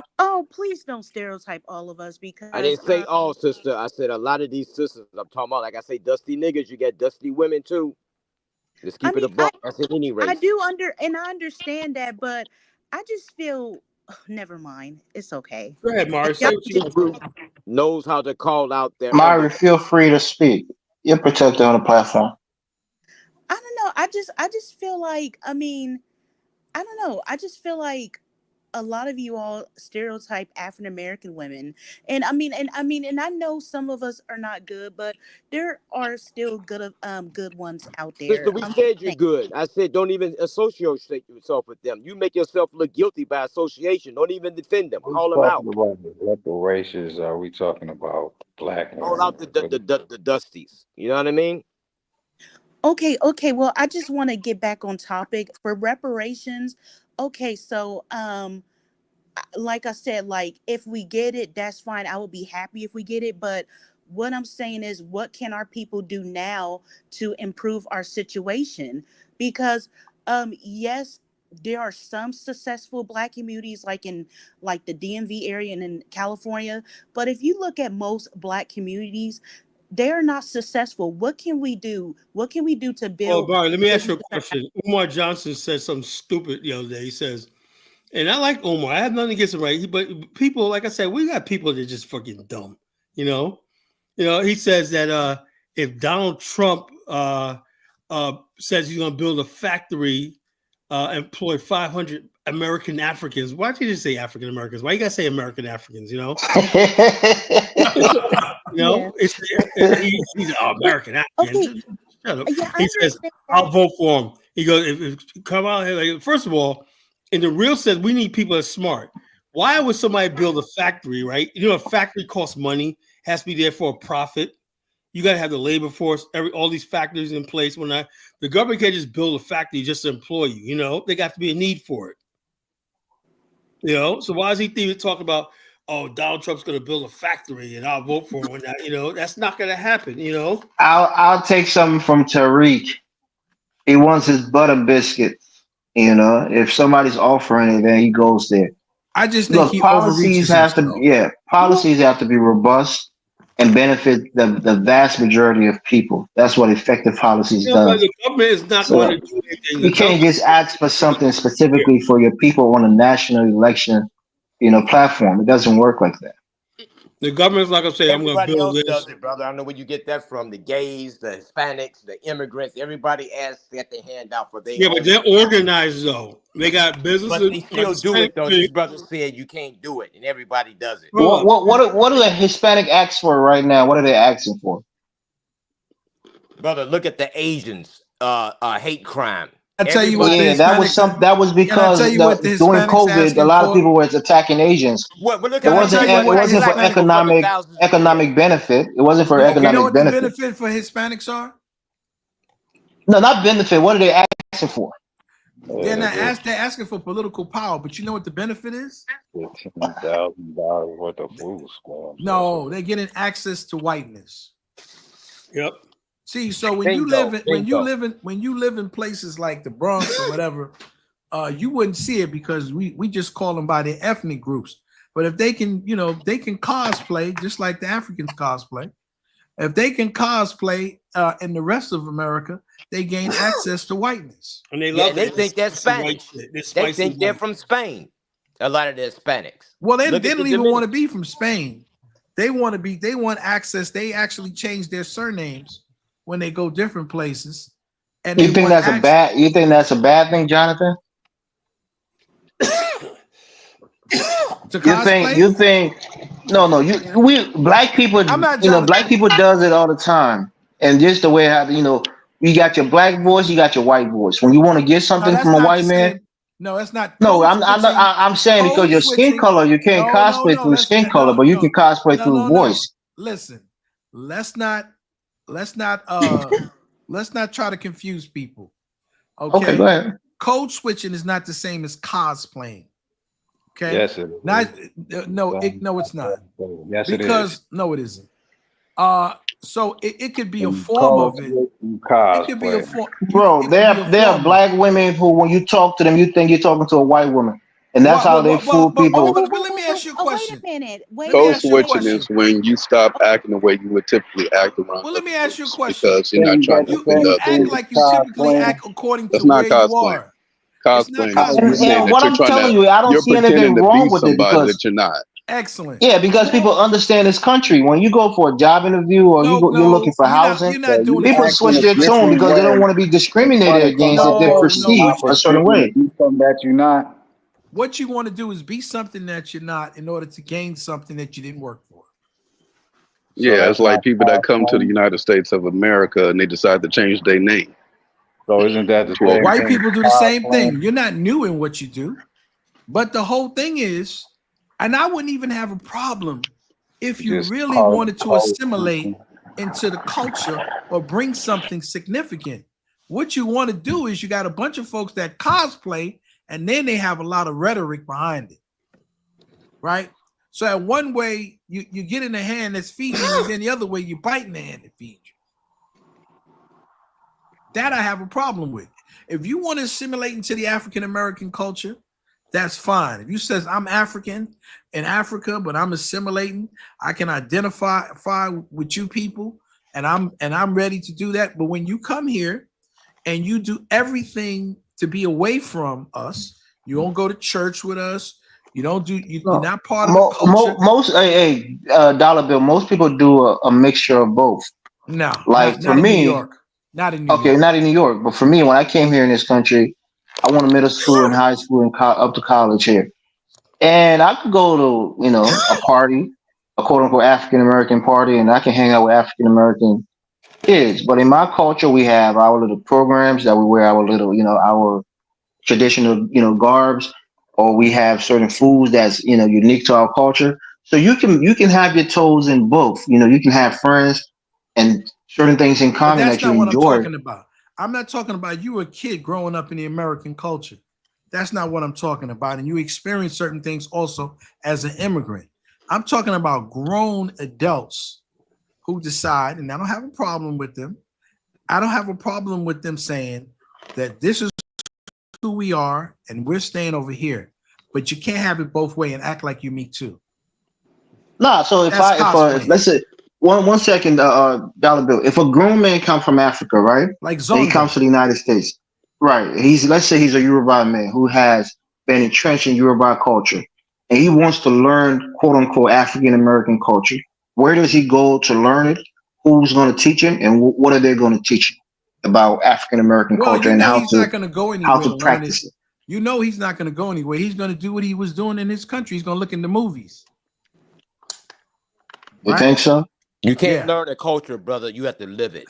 So he's going to go to the movies, right? Or he's going to look at movies and he's going to emulate the way people talk, the way people move, and that's the way he's going to try to associate with the I culture. disagree with you, Ben. You do have to learn a culture. Like for me, They our only fathers pick tell up us, stereotypes by watching music and movies. That's what and stereotypes. that's what I'm saying. Those are the things that is not gated by black people. That people who are looking at those things as the culture for black people, they pick it up and they think that's their culture. So for I you would as an never African, know what first, it's like to be a Yoruba man because I'm not one. You see what I'm getting that's what at? I'm telling you, right? So if you were, you have your father telling you this is how we do this, this is how we do that on these days, this is when we have our festivals. Somebody tells you the culture and they tell you what to do, how to carry yourself. And you So you live it do also learn it. too, brother. You Well, live it. Right. So when you say you don't well, learn it, wait it's a not true. minute. You learn it and then you live it. So you learn it Well, first. Go ahead, I'm Mario. sorry. I'm sorry, but can I come in? Is Sure, it sis. fair? Is it fair to say that, oh well, Africans when they come over here, they have to learn our culture, but we don't want to learn about their culture? We're Is not that? in Africa. But I'm saying, but But we're not in Africa. If we choose to okay. learn it, there's no problem with us learning it. But we're not But in you Africa. understand that If I was America, in they have Africa, Marie, black if people from America don't go to Africa and not try to learn the culture. exactly, if I was in Africa, I have no choice. Yeah, we know more I would about have their no culture choice than we fucking do to sometimes. engage in So, African not culture. just black African immigrants. You have Hispanic who have their own little enclave of Mexican way of doing things. You have I the don't know. Polish who I think you have the the Polish who Mexicans are have that like little situation. I Chinese come in and they have the little Chinatown, and everything is similar to how they did it in China. The food, the language. I mean, so most of these immigrant groups they come here, not just black immigrants, but white, Asian immigrants. They come here and they almost embody their former yeah, but they don't country. say that they're And black people. They gatekeep They their don't call culture themselves also. African no, American. because they're but they don't call themselves white Americans either, right? They're Yeah, but Chinese American, they they're call themselves they're what they Asian are. American, but Like we we look told similar, right? Not all African look like a typical The African American, East but there's some of Africans us who consider look. themselves as white. You know that, right? Like the Somalians, they consider Yeah, themselves white. they're actually classified as Yeah, Caucasian, and North actually. Africans also, and Arabs. They Yeah, but what I'm all want saying to is, be under white daddy. I yeah, don't because have a they're problem actually with them being whoever classified they as want to white. be. I don't listen, like your boy Zonga. I know he's gonna say I'm talking smack about him. right. He could be in the chat, I don't know. But like your boy Zonga, who swears he's an African American. and he's not. Zonga never says he's African American. I think it was Oh, Dave. Dave said that. No, it was Zongo says Zonga. he's the real African American because he was born in Africa. He said it. Oh, okay. I mean, I think you So named is the Elon Musk nomenclature. African American? No, he calls himself an African American because he's saying technically he's African and he's American. So therefore, that he term fits is into for both us. categories. Well, No, but you just said Ben. Ben. You just said you're not African. You're Black American. That term African American was for us. He's from whatever Well, country he's from. you The reject Congo, that term though, right? Cameroon. no, I use You African reject the American. African term. You say you're Black American, Yeah, right? I reject it as a person. But that term Right. African American was designated for Black Americans, just like Negro, colored, and the rest. If he's from Africa, he comes from a country. You see what I'm saying? So Yeah. he's either Taiwanese or not Taiwanese. No, he's sorry gay. about that. He's Ghanaian. He's Ghanaian. He says, He's Yeah. from So Ghana. Elvis. I was Yeah, trying go ahead, to Mark. say Let the Tanzania. sister I was trying talk. to say Tanzanian. Okay, I Let got the you. sister talk. Yeah, go ahead. Yeah, so I use African American because I believe I'm African descent, and of course I was born in America, so that's why I use African American. But everybody they use whatever they some people call themselves FBA, whatever. I choose African I American. can't stand the FBA and I hate that term. I that don't ADOS. like Check that. this out. You I don't know, like I think Ben likes that term. He's probably identifies as FBA. I'm a foundational Black American. I no, have There you nothing go. to support do all with of them Africa. terms. Africa is a continent. You don't call the Jamaicans African Jamaican or African Haitians. I They don't think came it on the really. same boat To as me, us. So that's why I I don't say get let the involved in that. Africans reclaim the name African No, Americans, there's nothing right? for No, them to y'all can't reclaim. reclaim. Be, There be you go from your again. own country. Trying to be slick, Elvis. That's I'm gonna start calling you Slick Elvis, right? No, Elvis, you I'm just can't saying, reclaim like, if something. Zongo Elvis, is, you yeah, go can't ahead. reclaim something that you never went by. That's the whole thing. Y'all want to get stuff you No, didn't we're work for. Africans, right? We're Stop being a Africans. We didn't even parasite. know you were African until you you got can't here. claim Right. something that Well, you like, never went by. you're not In order being- to claim something, you had to claim that from the I'm beginning. talking When about the Africans African first side of came, it. they didn't call Well, themselves no, African Americans. it means They the said In black- Africa, we're Nigerians. just Saying They from said Africans, his right? In Kenyans. country. Africa, we're just So you Africans. can't No, come you're up not in We become African. Representing 2024 Americans and be who are like, I want to African. Why reclaim can't we this. claim that term? Because No, you're You not are Africans in ashamed of your Africa. country. That's why you want to be You're not under American us. either. You're not American either. You don't have no history here. Mess No, around. America is a citizenship, Carla. It's not He's about embarrassed the to be a history of the little bit. Liberian. Don't you see Hold up, let that? me put it to you like this. See the Like you have loopholes. You think I'm embarrassed to be a Liberian? I don't think we've had a lot of interactions, but I carry He my just wants Liberian. the loophole. somebody can Italian No, that I'm just starting a conversation, man. It's not that personal. We're look, just talking. Elvis, We're just I'm chatting. not angry with you. I'm just telling you exploiting the loopholes. That's what you're trying to do. Elvis, No, I brought up the idea, and it was a conversation to have. Like I said, Kyler, most African Americans don't like the term African. He said that's not true. And now we have Ben on the platform who is just telling you that he doesn't Well, let like that Carla term, speak doesn't about claim it. it. Let let me say Carla this. speak about it. Let me say this. Okay. Just like you Yeah, have- somebody got a mute. Driving or something. Hold up. I don't know what that is. I'm not I'm driving. walking down the street. Oh, yeah, Check somebody. this out. You have Sky Irish. You know what Sky Irish is, Elvis, right? There's a Scottish person who, for 300 years, same amount of time we were here, that lived in Ireland, right? They're different from the Irish Catholics. You know, they're Scot Irish, you know? French Canadians, or French people that have a Canadian nationality, you know? Italian Americans are Italians that have been in this country for a long time. But they're from Italy, but their ethnic group is Italian. Irish Catholics, you know? Irish Americans, you know? And all this stuff like that. African American refers to the people of the transatlantic slave trade, right? A specific ethnicity. You can't just erase my ethnicity because you feel like you can't do that. Somebody over here from Scotland can't come here and say, I'm the original Scot Irish now. I'm the original Italian American now. No, Italian American. But Kyla, here's my point. If I say to Ben, hey, what's up, my African American brother? He said, no, I'm not African. I'm a Black American. That's him. You don't go by Ben. You go by me. But I'm saying a lot of people. Yeah, I go by you. I don't go by Ben. But I go by you, right? Trying to exploit the these FBA people are sick. And that's what I'm saying. So a lot of these guys don't want to be referred to as African Americans. That's my point. Go ahead, That's Myron. why we're delineating from you. Dollar We're Bill always and I, cosplaying. you know. And that's what I'm saying. If you don't want to use the term African Americans, let the Africans use it. Hey, you ain't talking to me. Oh, and Elvis, and our people been using African Americans since the late 1700s. Yeah, so in terms of That don't, African American be used in the 1700s, man. Right. So let me just call you African Americans, but some people take offense to it if I call them African Americans. If you look at Ben's you picture, he go, looks like a mulatto. my You brother. got to Look, mute Jonathan. Jonathan, you got to mute. America, right? You have black people, right, who proud of their roots and their heritage, and then you got the mulatto culture. You know, the mulatto culture hate their freaking African blood. You know, they despise Africa. They despise. So Ben, let me ask Ben, what do you prefer to be referred to as Ben? He's an admixture. You think? I prefer to be called How in the hell? foundational Black American, or you can call me Black American. That's what we're delineating, because But you don't want to be called African Americans at all.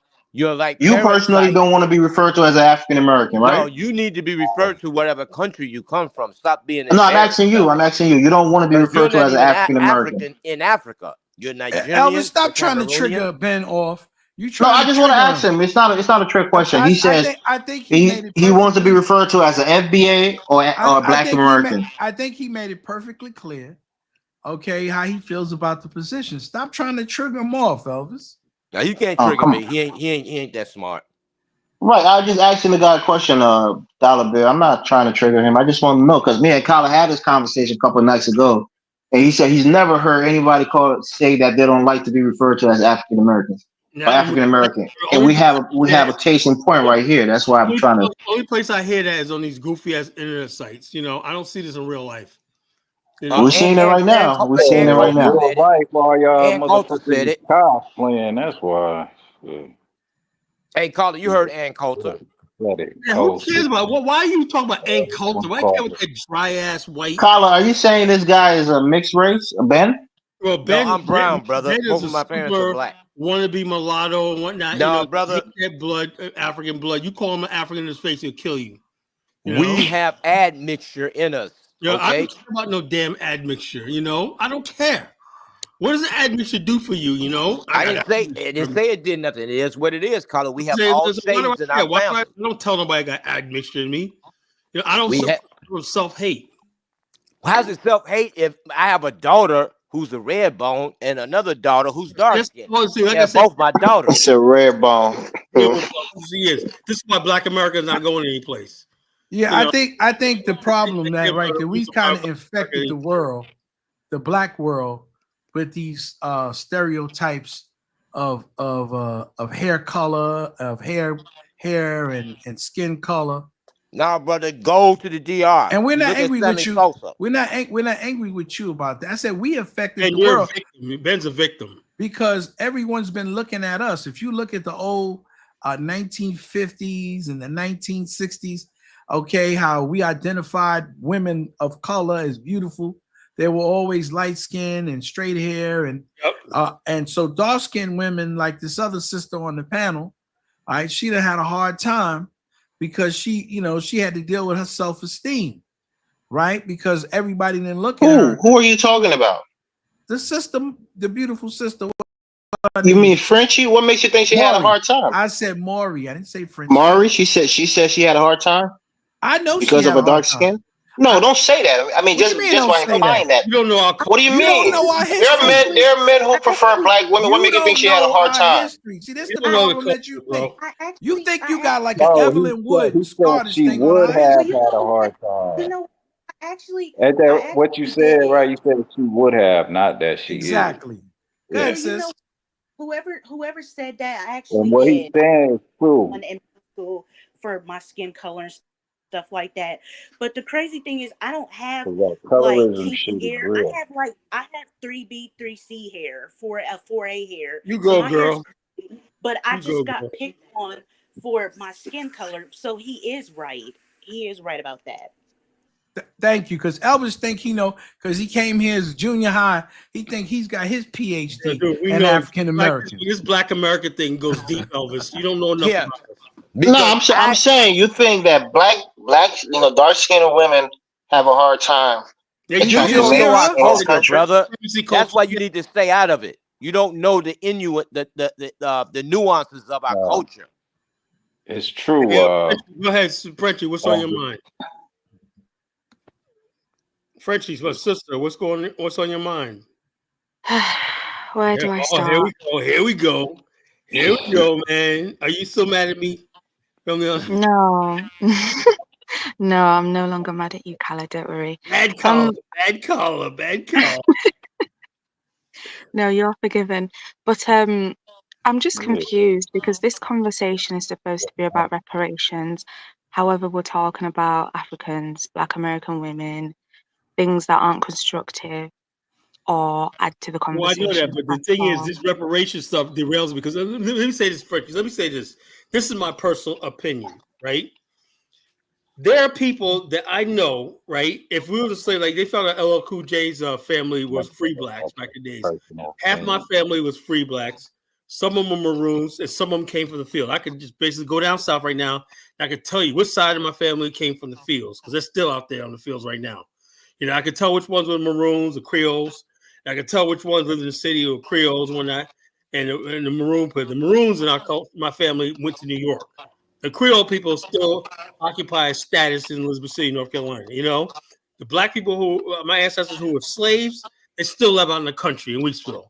You know, what I'm saying is this thing about all African Americans deserve reparations, like we all suffered the same, is a lie. You know, you can't basically say black people go out of their way and say, I'm a free black, I'm a house Negro and whatnot. I wasn't out in the field or anything. Then when it comes out to get some money, suddenly you were suffering on the plantation, like Okay, well, isn't that easy to trace your history and see who was suffering, who was not? most black people, like I said, I asked at the top of the show, can anybody show a will and testament of their slave ancestries saying what they did? Now, there were some people, like in Liberia, who went to Liberia, who basically wrote down notes. This master such and such owed me this, but like that. And they tried to sue for compensation with the Liberian government back in the day. People don't know that history. Liberian government presented cases where some people felt like they were abused, they were set free, and you owe them for compensation and stuff like that, you know? Yeah, I mean, they kept records of all this stuff, so it's not like it's hard. But ain't no black person knows about the records and everything like that. Let's be honest with It's ourselves. implied, Caller, that they want us to have the money. It's implied. You got to bring records and everything. Check this out. You have to show Ben your ancestry. That lady that you in the picture, that light skinned lady in the picture, was a slave, and the bottom line, who owned her, and how you deserve compensation. Even if she didn't write a will, you can say, "I speak on her behalf." Whatever. It's implied, Caller. She wants me to have it. It's implied. How's it implied? It's common sense. If you passed away without a will, I'm going to assume you would want your kids to have it. No, I'm I don't think take a wild guess. Will, that means some of the parents didn't want you to have shit, you know? She said it from the grave, caller. She said it from the grave. That's fucked up, man. And I don't know why that you have a problem if my grandmother was light-skinned. Would you have a problem if your kids were light-skinned? You would demonize them? I look down on them? I have a light-skinned great-grandmother too, but I ain't putting her picture up there. I mean, so that's demonized. You in the colorism there. You would put a picture up if she was dark-skinned? There's nothing to be proud of, you know? I ain't saying it doesn't matter her skin color. If she He was just love his dark-skinned, grandmother. I would have put a picture up there. My great-grandfather passed. He's proud that she's light-skinned. My great-grandfather looked like a friggin' straight-up white man, you know? You don't see me putting his picture up there like... Well, are you embarrassed of him, Carla? Are you embarrassed of him that he's so white? You know? Because all that does is give white people a chance to see. These people want to be... Why you see us say something? No, I'm asking you, Carla, are you embarrassed that your grandfather was almost white? No. I'm embarrassed by the fact that a lot of my family holds that in high esteem. Well, that's them. It's on you, right? Though. I'll be honest with you. I really hate it, you know? There you go. Say it. There you go. There you being honest. Great grandfather had that straight, long hair and whatnot. I used to hate that shit growing up as a kid. That smacks of self-hate. But you say that's desirable in most black people now, right? African Americans, they desire light skin. No, that's desired in Africa. It's desired amongst all black people, wherever they are. Yeah, in Africa, in the Caribbean. Stop it, man. That ain't desired in Black America. Yes, it is. No, that's what they said. That's what they said, Jonathan. When I said it, they said they'll push back on me that that's what's desired. I said to you that we ship that. You tell me like your long hair, your daughters, whatnot, you know. This guy said you got a red bone daughter and a black skin daughter. Yeah, you know. Stop. I'm up here in Canada, and every Nigerian here is chasing behind a ragged ass white woman. They know they like white women, so let's That not. that that's be all that that. happens in Especially the Nigeria. Jamaicans in Toronto. Yeah, Don't maybe go to Nigerians. Toronto. We know there's a Jamaicans bunch of down white women cooking jollof rice. and jerk Oh, chicken. You I just seen a Nah, white woman that's a walking whole right nother down the race. street Now, when it's early in the amongst morning black women, with some you sketches know, on in a wrap. She got her Nigerian boo. Yep, you go over there to Toronto. And That's all Elvis the probably got a Jamaicans. white girl too. Chase is not even close. white I women. rejected Elvis, a you lot did of white that? girls. I Oh, they rejected a go lot of white. white girls Oh, son, in They my go school white son, days. I've girl. never dated Oh, outside of my race. Elvis. Mike Olawale got a white Yeah, I've girl. never dated outside of my race. After Dumbass has a white girl, you know. Yeah, now Mike Olawale says only now he's taking shots at dark skinned African American women. oh, Mike, shut Hey, up, look at this man. is Maureen and Mike, They said somebody's married to a Mike, Filipino. Is that the guy who said he had a Filipino Maureen, daughter if you want to be nice to Mike, or this is what son that's half Filipino? We don't only want to be like dark-skinned Mike. Mike, black women Mike, having a y'all, Excuse Mike, me, y'all, Mike. y'all selling skin bleaching cream at every little local shop in Nigeria. Yeah. Tell me that, Wait, Mike. Mari's trying to say something. women. Can I Oh, let say me this? ask you something. When did Come on, African Africans and Hey, Caribbean. Them Kyler, the Mari one wants to speak. Let her that speak. bleach shit as a every. host of the show, I got to ask this question to the panel. When is the fact that Mike Olawale No, knows more about the Caribbean than we do? We grew up with these people. Isn't that right, Dollar Bill? You How is got he that going to take right. ownership of the Caribbean Got them experience? in our family. So We how got does them he in know my this? family, you know. You know more Caribbeans than I do. And who's R. Rap Brown No, from Mike, Trinidad? you talk So about what the heck is he Nigeria. I talking? didn't even know that, man. I didn't even know that H.R. Brown was Trinidad. I didn't know Yeah, that. he's a Carib from Well, I Trinidad. knew what you call it is Stokely Carmichael. Yeah, well maybe I got them wrong. Maybe Yeah, it's Stokely Stokey Carmichael Carmichael. is. Yeah, I I'm prefer darker I'm skinned sorry, women. but He's from Georgia. H.R. Brown's from Georgia. Yes, You it know, must be Stokely. Stokely Carmichael. Yeah. can I can I respond to Mike, please? Yes, Yeah. Go ahead. sure. Go ahead. Let him Nah, have. Um, don't Kill him, respond. babe. I'm sorry. Get I'm him. sorry, but Mike, I am not a victim. Actually, I went through a lot in middle school where I didn't even want to go to school because I was picked on for being dark skinned. It's not being about being a victim. It's what I went through every day. I had black guys talking about my skin color, and I did not even want to go to middle school. So how are you going to sit there and talk about I'm being a victim? I'm not being a victim, and you're making me freaking mad. Hey, you let it You out, sis. don't even look that dark to me, Mari. You look pretty brown. Marie, you're really I not know, that dark at all. but And I Right. think she's a I pretty woman. And Miss Frenchie, they're both two beautiful sisters. Hey, hands off Frenchie, bro. Calm down. oh, thank you so much. Thank you. You're welcome, sis. But I don't like Dollar that. Bill Don't trying to say spit that game I'm being a tonight. victim. I'm And I not Shout trying out to Dollar spit Bill. game. Hey, I hey, got Shout out sister, some. Dollar I Bill. like. Hey, sister, I like to tell you something. You can finish. Dollar Bill, we're gonna I declare can't war love my with Frenchie. sisters. I can't Hey, love on my Mari. sisters. Hey, Mari. The sister on there. I want to speak to her. The reason. Can you hear me? yes, hello. Yeah. Oh, can you hear me? Yes, I can hear you. Okay. The reason that these light-skinned girls get so much power is because the dark-skinned girls give them the power. Whenever you go to a college or high school, there's always the light-skinned girl that's running it. You know what I'm saying? The light-skinned girl knows she can hang around, biracial girls can hang around the dark-skinned girls to get clout. You see what I'm saying? You guys put them on that goddamn pedestal. Nah, the men put them on the No, pedestal I'm because, talking like you about the said, they women. I prefer seen the the women runners. do it too. I seen the women do it too. The dark-skinned But girls put the light-skinned girls on the goddamn pedestal. but Is Ben, it true but you're I Ben, seen married to it. a Filipino? I can't relate. but Sorry. Ben, Yeah, so but what? Ben, What about it? but Okay, Ben, it wasn't. somebody just But posted that in the comment. I just want to verify. Yeah, Ben, and I got a son. So now what? it wasn't. It wasn't the women that was picking on me. It was the men. It was the men calling me darky blacky. There you So it go. wasn't the But women. Marie, you're not dark. But even if That's what I'm she saying. is, She's not even that dark. That's her I know. experience, No, though. that's the lighting in the camera. I'm a bit darker than that. Well, you hanging around the wrong niggas then. That's when she was a kid in middle Yeah, school. that was when I was in middle school. It doesn't happen to me now. Oh, Okay, I got you. Marie, those wasn't Let's have men. Ola Those Wall. were kids. Yeah, those are little boys who probably like Can you I and Those try were can to I teach can you I those were something. respond kids. to sorry, And they Khaled. was probably had a I crush just on wanted you, to to I be called in to honest. respond to the Oh, lady. you have to answer for the fact that you're trying to separate Black Americans and Caribbean. We have the same culture of colorism on islands that we do in America. And in America, in the island, they don't do that. I'm sorry. You don't know anything about that. Hold on. I actually in can the respond to DR? her, not you guys. I don't know why you guys want to make me. Yeah, the Caribbean has been mixing with you guys that are they've been Americanized. Yeah, of course they act like y'all. They do everything like y'all. There's no like Biggest Smalls to me is a Black American. So I really, when I say Caribbean, I'm talking about people with the Caribbean culture, not the one that's been Americanized. But anyway, let me just respond to the lady. Allah, can you allow people to talk, Lord? God, go ahead, man. Go ahead, man. God damn, man. I'm not I lying. don't understand you at all, man. Like you just can't stop talking. All right.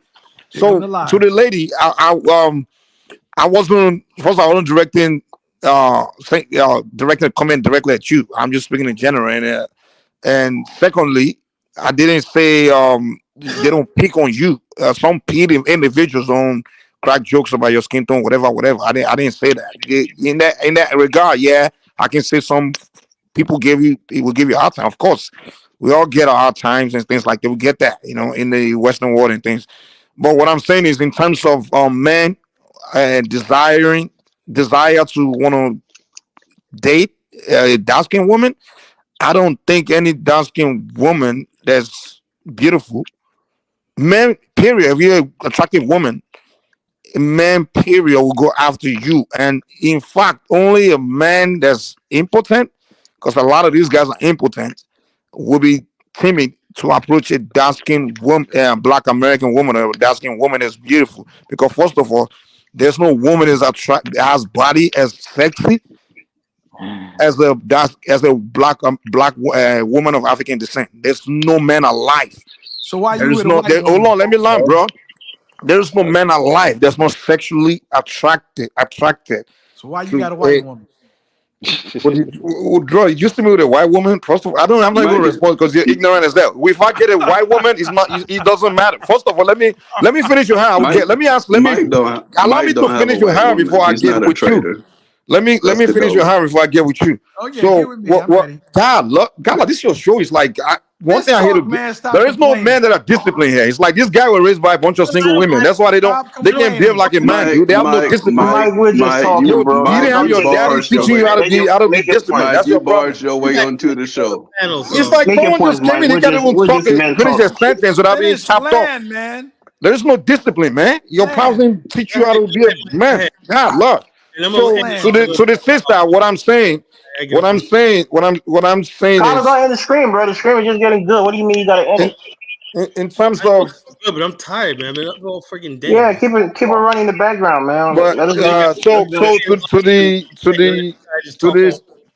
the sister, the point I was making is there is no beautiful woman of any color that will say I have a hard time with men approaching me or anything. It's just a fact. A woman, if a woman have a hard time of men coming to approach me, I can understand a woman is not attractive, and that will be across board. There are white girls that are not attractive. There are Hispanic girls that are not attractive. Asian women that are not attractive. There's certain women that just not born with this kind of beauty. So it's got nothing to do with his skin tone. But there is no race of woman that's attractive that will say a man will not approach her because of her skin tone. That's a lie. If you're freaking attractive, they're coming for you. That's just a fact. So when somebody's saying I have a hard time with men approaching me because of my skin tone, that's a lie. That's the point I was trying to make. You know everything about. I just want to correct Mike. I don't know any attractive Black American woman that will tell me that men don't approach me or men don't want me. That's a lie. It's either if a man doesn't want you, say that because the attitude. You say that attitude. He said that she's not confident. She's something else. It's really not a skin tone. If you're a confident woman, you have she good said attitude. when she was a kid, not as an adult, but as a kid. But I already respond. I didn't deny that someone didn't make jokes about skin. A lot of Black Americans, because of what they were fed about themselves by movies, they make fun of their own skin. I know that. But when it's time for sex, they come for you. I know Black American gotta make jokes about skin tone. But the moment they're ready to have sex, they go after the dark skin girl. They want to sleep with her. Mike, can I say something to you? Mike, can I say something to you? I'm gonna. You don't need to say something to me. You know, one of your favorite movies growing up was Coming to America, right? How did you know? I know. You know, and that's the problem with you guys. Right? Your mentality is like something comes in your head and you believe it. It's like anything in your head, you just believe it. That's what they call. You know what Bob Marley said? Bob Marley said, "A fool is the one that lean on his own misunderstanding." He's describing someone like you. American It's or like you lean Canadian? on your own. You lean on your. You understand something in your head and you just lean on it. Listen, Like that's Ben, true. are you American or Canadian? What? It's like something in your head. You just asking believe it's Ben. true because it's in your head. Elvis, Now let me you're finish. telling me my Elvis, favorite movie is coming to Elvis, America. Elvis. How do you know? Go ahead, Dollar Bill. Let me land, Elvis. So the premises behind Coming to America, right? There's this supposedly is an African American woman, right? These guys are cosplaying Africans, and according to them, there's this one lady, this pretty dark skinned actress. I forgot her name. Yeah, man. And she's doing everything that the brother wants her to do. She even bark like a dog and jump up and down and all that, right? So Prince Hakeem doesn't want her. He wants to go to America to do his wild. No, he didn't want her because she was too submissive. Yeah, but that's and she had been trained to be his servant, pretty much. She was a servant, not That'll be the difference between me, you, try and to characterize it like that. He didn't want her because she was too subservient to him. Excuse me, son, you weren't alive when the movie first That'll came be. out. Can I respond to your point? What are you talking about, Finish man? the question. Elvis, let him finish. Let him finish. He's asking me a question. Please. Okay. So she was permissive, but she was also dark skinned. No, she wasn't even that dark. Yes, let him finish, though, man. Let him finish. I don't want to have Collar put it on the thing so people can see that you tell them a lie. We'll get a chance to respond to him. Just let him finish. She was a dark-skinned woman, right? So he comes to America to sow his wild oats. And when he gets there, who does he end up hooking up with? Okay. Who does he She wasn't that light-skinned either. She was just a couple of Okay, so can I respond to you? Can I respond to you, Dollar Bill? I get your point. I get your point. She ended up with Lisa, right? I get that, Lisa. I know her. How will you end up with First this? of all, I know her people. Her name is Sherry Headley, and she's not only light-skinned, she's got straight hair. Okay, we get the point, though. So that's all I'm saying. We get the point. So now let me respond to you. Here's the deal. Here's the deal. Hold on, guys. Here's the deal. The difference between can I quickly say this? The difference between me and you is that my reality doesn't come from movies. You understand? Now, if a guy decides to write a movie based on his own frame of mind, and decide to present a movie like that, that's his own reality. So it's the director who decided to write a movie like that. So that's not my reality. I don't go watch a movie and say, "Oh, this is life." No, that's not life. That's just a guy choosing to write his story the way he chooses. Eddie Murphy and John Landis. Those are the people that wrote that life. That's the life of the guy. How many Africans think that's an African movie? My reality doesn't come from movies, homie. I don't watch, and that's the problem with a lot of people. They develop low self-esteem from watching movies and all these things. Came to America. My reality of life doesn't come from movies. At the movie theaters, you go watching a movie and you come here to tell me because what you saw in a movie, African American, because what you saw in a movie, it means that's every man don't want a dark-skinned woman. Come on, man, are you kidding? My African American culture, in the eyes of African and Caribbean who never went to the United States of America, only comes from movies and entertainment. It's unfortunate. But it's true. That's all we're saying. You make it your truth. That's not my truth. That's your truth. It's not making it. I don't watch movie and allow movie to shape my mind. I don't do that. I just watch movie as entertainment and I leave. Once I leave the theater, I move on with my life. I don't let the movie shape my reality. Mike, come on, stop. I do not. I don't even watch movies. Let me ask you a question, Dollar Bill. Yes, sir. Are you saying that, again, I asked this question because you guys said I'm naive to it, right? Maybe I'm just a fair person. Are you saying that back in those days and maybe even today, African-American men prefer the lighter-skinned women to darker-skinned women? Yeah, of course. What I'm saying to you is that this whole notion of the light-skinned, dark-skinned thing started out maybe even earlier than the 50s. But when we had our own public publication, Jet Magazine and Ebony Magazine, most of these women, were light-skinned, some fair-skinned women in the very beginning. I'm not talking about the 70s and the 80s. I'm talking about the 40s and the 50s. And so you see across the Caribbean and across Africa, the whole ideal of what beauty is that we had, and it involved self-hatred. We transported those ideas across the movie screens. That's what I'm saying. And that's why Lou Major was so mad at us when I said Black American culture is a poison. That's because it wasn't dealt to brothers like him didn't get a fair shot in the. And you think that comes psychologically from slavery, where the master would sleep while rape a black woman, and it's more than that. mixed children would be desirable? It's more than that. So you see, if you knew about slavery, even when it came down to French-speaking people, the French had their own in Louisiana, had their own sets of what they would have different degrees of people who had certain amount of white or French blood. And if you had like they had maroon quadroons, they have octoroon balls, and they had all of these balls, but also they set up a separate family structure. So when you see certain people in Louisiana who have money, some of that old money, was given to light-skinned people in the South. So even when we talk about the boule, we talk about like you go to Elizabeth, North Carolina. Come on, can I say something? I'm going to say something here, right? That's kind of stupid, but I'm going to say it, right? And maybe some guys will agree with me, and others will disagree. I think Kelly Rowland is better looking than Beyonce. I do too, but that's not what we're talking about. What we're talking about is self-hatred. Elvis, why are you saying something that's common sense? Yeah, no, I say that because most people don't think so. That's what I'm saying. She's way darker than Beyonce, but I think she's way more beautiful than Beyonce. That's my take. What I'm saying to you is, we're talking about a system of self-hatred because who disagrees? You disagree, Ben? We had the ability to transport images around the world, and those images around the world has affected people who are close to us. In fact, people from Jamaica who are in America, in North America, in the Caribbean, actually bleach themselves more than any other people on the planet. I agree with that. That's what I'm saying. That's all I was saying. Colorism is real, but this is what I was saying. This is what I was saying. Dollar Bill, I agree with you. I don't think they got it from us, though. Yo, check us out. Carla, can I say something real quick? Carla, don't close the screen, bro. Shit is hot right now. Don't close the screen. Hold up. If somebody wants to drop off, right, and will be in the back chat, let me know. You can listen to the back chat, but Zongo wants to get on. Yeah, let Zongo come in. Who's going to drop off? Maybe you can put Mike in the back. Let me just make my point. I'll leave, though. You can take me over. Let me just make this point.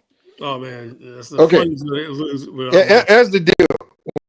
When it comes to this life, if you understand what it takes to get a woman or get a man, you won't have any reason to even be thinking about all these things, all these societal, whatever reality. First of all, wherever I come from, within my ethnic group, the way they raise the men, boys, they already teach you that you literally can get women. They teach you how to be confident, how to like women. You raised to see yourself as the king of women. First of all, that's where we were raised. In my family, my grandfather has 6 wives. So I grew up in a polygamous environment where the men were being worshipped by women. So I read. Hold on, calm down. My dad had several wives. So when I growing up as a kid, I already saw my man as a guy. I already saw myself as a guy that can get women. So let me tell you this. So when I first came to America, when I was hanging out with the guys, I came here as a teenager, so I already developed that confidence. I was already literally having girls, like there's no problem. So when I hang around those guys, when they're doing the whole light skin, dark skin thing, and making fun of me, that stuff didn't make me think for a second that I can't get, like, girls don't want me. I already have in my mind that women want me. All I have to do is just hold on, calm down. Let me finish. Give me a second. I already had that confidence in me that women want me. So it was already in the back of my mind that women want me. So at the end of the day, most of those so-called yellow bone boys that are talking shit, I snatched most of their girlfriends. So what I'm trying to say is I came with my Nigerian accent as a teenager. I was snatching big pimp daddy Mike. Most of those black American boys that were making fun of me in the classroom. Half of them I snatched their girlfriends. So what I'm trying to tell you is, what I'm saying to people is, it's not what people are saying. When you come in, like coming to America? Hold on. And I'm saying, and I hold on, let me land. And I would tell women, even young girls, whoever is listening, at the end of the day, even Carla said it himself in the beginning of the show. He had to go to Africa to get a wife because he can't even stand the light-skinned girl, whatever. At the end of the day, when the man wants to pick a wife, it's not your skin, all that stuff is your supervision. At the end of the day, when the man wants to pick, hold on, dude, let me land, dude. I'm leaving. Let me just make my statement. If it's urgent, you're finished. Go chill out. At the end of the day, when the man wants to pick a wife, that what he's looking for is the inner beauty. What else she can make him? It's not your skin tone or all that stuff. Is just when men want to sleep around or whatever. At the end of the day, when he wants to pick a wife, that's not what he's looking at. Kyla can agree with me. And when a woman wants to pick a man, they're not looking at no goddamn your skin tone. Yeah, women chase after light skin boys, whatever. But at the end of the day, the man is going to pick. It's not going to be because of his light skin or whatever. It's going to be because of something else. So once you understand that reality, you don't complain about all this bullshit, man. So that's just what I have to say, man. The first thing that attracts you is the physical out. What attracts you to a woman is not her personality initially; it's her looks. That's initially, but at the end of the day, what will get you the man? Right, so you do pick what you prefer, what you desire. Initially, the girls, okay, when I told you, the girls were running after those boys. They wear Jordans, all that stuff, do all that swag. So you came here. Some of them will comb their hair, braiding. I think they were laughing at me. They were like, "Look at the African boy over there." Dude, hold on. They will make fun of me in the middle of the class. Hold on, let me land. They will make fun of me in the middle of the class in front of the girls. Even the girls will laugh. Mike, I think you're traumatized by it, bro. At the end of the day, after those girls, Mike, land your long distance plane, okay? And the only reason, hold on now, I'm just saying, calm down. At the end of the day, that boy from Lagos, with my Lagos smooth confidence. The girl, by the end of the semester, all of them left those guys for me, So I'm from. Is it true that you left all those beautiful black girls marrying a white woman? Hold on, Mike. At the end of the day, once they sense your confidence, they will come for you. Just like Biggie said, Biggie, go listen to Biggie's one. That's my. Did you marry a white woman? Did you marry a white woman? Black, fat, and ugly as ever. Answer me, Mike. Did you marry a white woman? Yes, he did. Beautiful black girls to marry a white woman. It's your confidence and your inner beauty that matters. All that. Did you marry the white woman for her inner beauty? That's the same advice I always give. Listen, I was coaching some African American girls where they were talking all that crap. I sat with them and I literally had like 2-hour conversation with them. And I literally had to change their mind. Like, listen, forget all these things people are talking about. If you become elegant, you know how to talk. You have good attitude. The man will come. You marry a white wife because she was just better in terms of personality than all the black girls that you had to deal with. Women like your attitude. So is what you're saying making any sense at all? Do they like your attitude? I don't know how you. Mike didn't marry a white woman. He didn't do that. I just tell you how low IQ and ignorant and pathetic all these kind of guys can be, because they will say something they don't know. I don't know what the heck he's talking. He's never met my wife or anything. True? But he's telling me I don't know what the hell. See, that's the problem. It's the same thing when someone's never been to a place and they'll start telling you about the place. That's the kind of thing you guys do. Why most people don't respect you guys? You married a beautiful black woman, Mike? Are you married? I think they can tell you about 400 years of a place. How about those type of people? You just got here 20 or 30 years, but you think you. I just want to know if we all prefer black women. I never say I think I know anything more than anybody. I'm just telling you what I know, and that's all. So I really am about to fall asleep. Does somebody want to? Carlos, stop it, bro. This is the littest stream you've had this whole time. You got to keep the stream going, bro. I think we got the time for it. A lot of people want to join. You should be. Let's go call me. Nah, bro, it's not gonna be the same, man. Shit is lit right now. Okay, somebody dropped off, so let me get Zongo in here. All right, Zongo. Didn't say nothing about reparations. Zongo, you coming in? If not, I'm gonna end the live stream.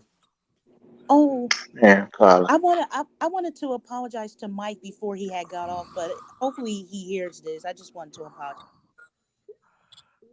Say you being nice, so don't be nice to Mike. You'll hear it. Don't be nice. Zongo, hit the link, bro. Come in. We heard you got a white wife. I want to make sure you know. Zongo's he's real dark skin from northern Ghana, I think. I don't know. Is that a fear? Is that a fear that dark skinned people have, that if we have black kids with black women, they're gonna be real super black? Is that a fear or what? I heard that before. Okay, so everybody's on. You guys, they don't even come out like that. Right. I don't know why. You guys have a Like good dark skinned people. They usually come out lighter. Thanks, I'm For gonna some get reason. in this live stream, but you guys can stay on, knock yourself out, man. Try to behave yourself. You know, All right, folks. Carla. All Appreciate right, it. Carla. Thank you, Bro. brother. You know. Go ahead, Zongo. We want to hear from you, bro. Yeah,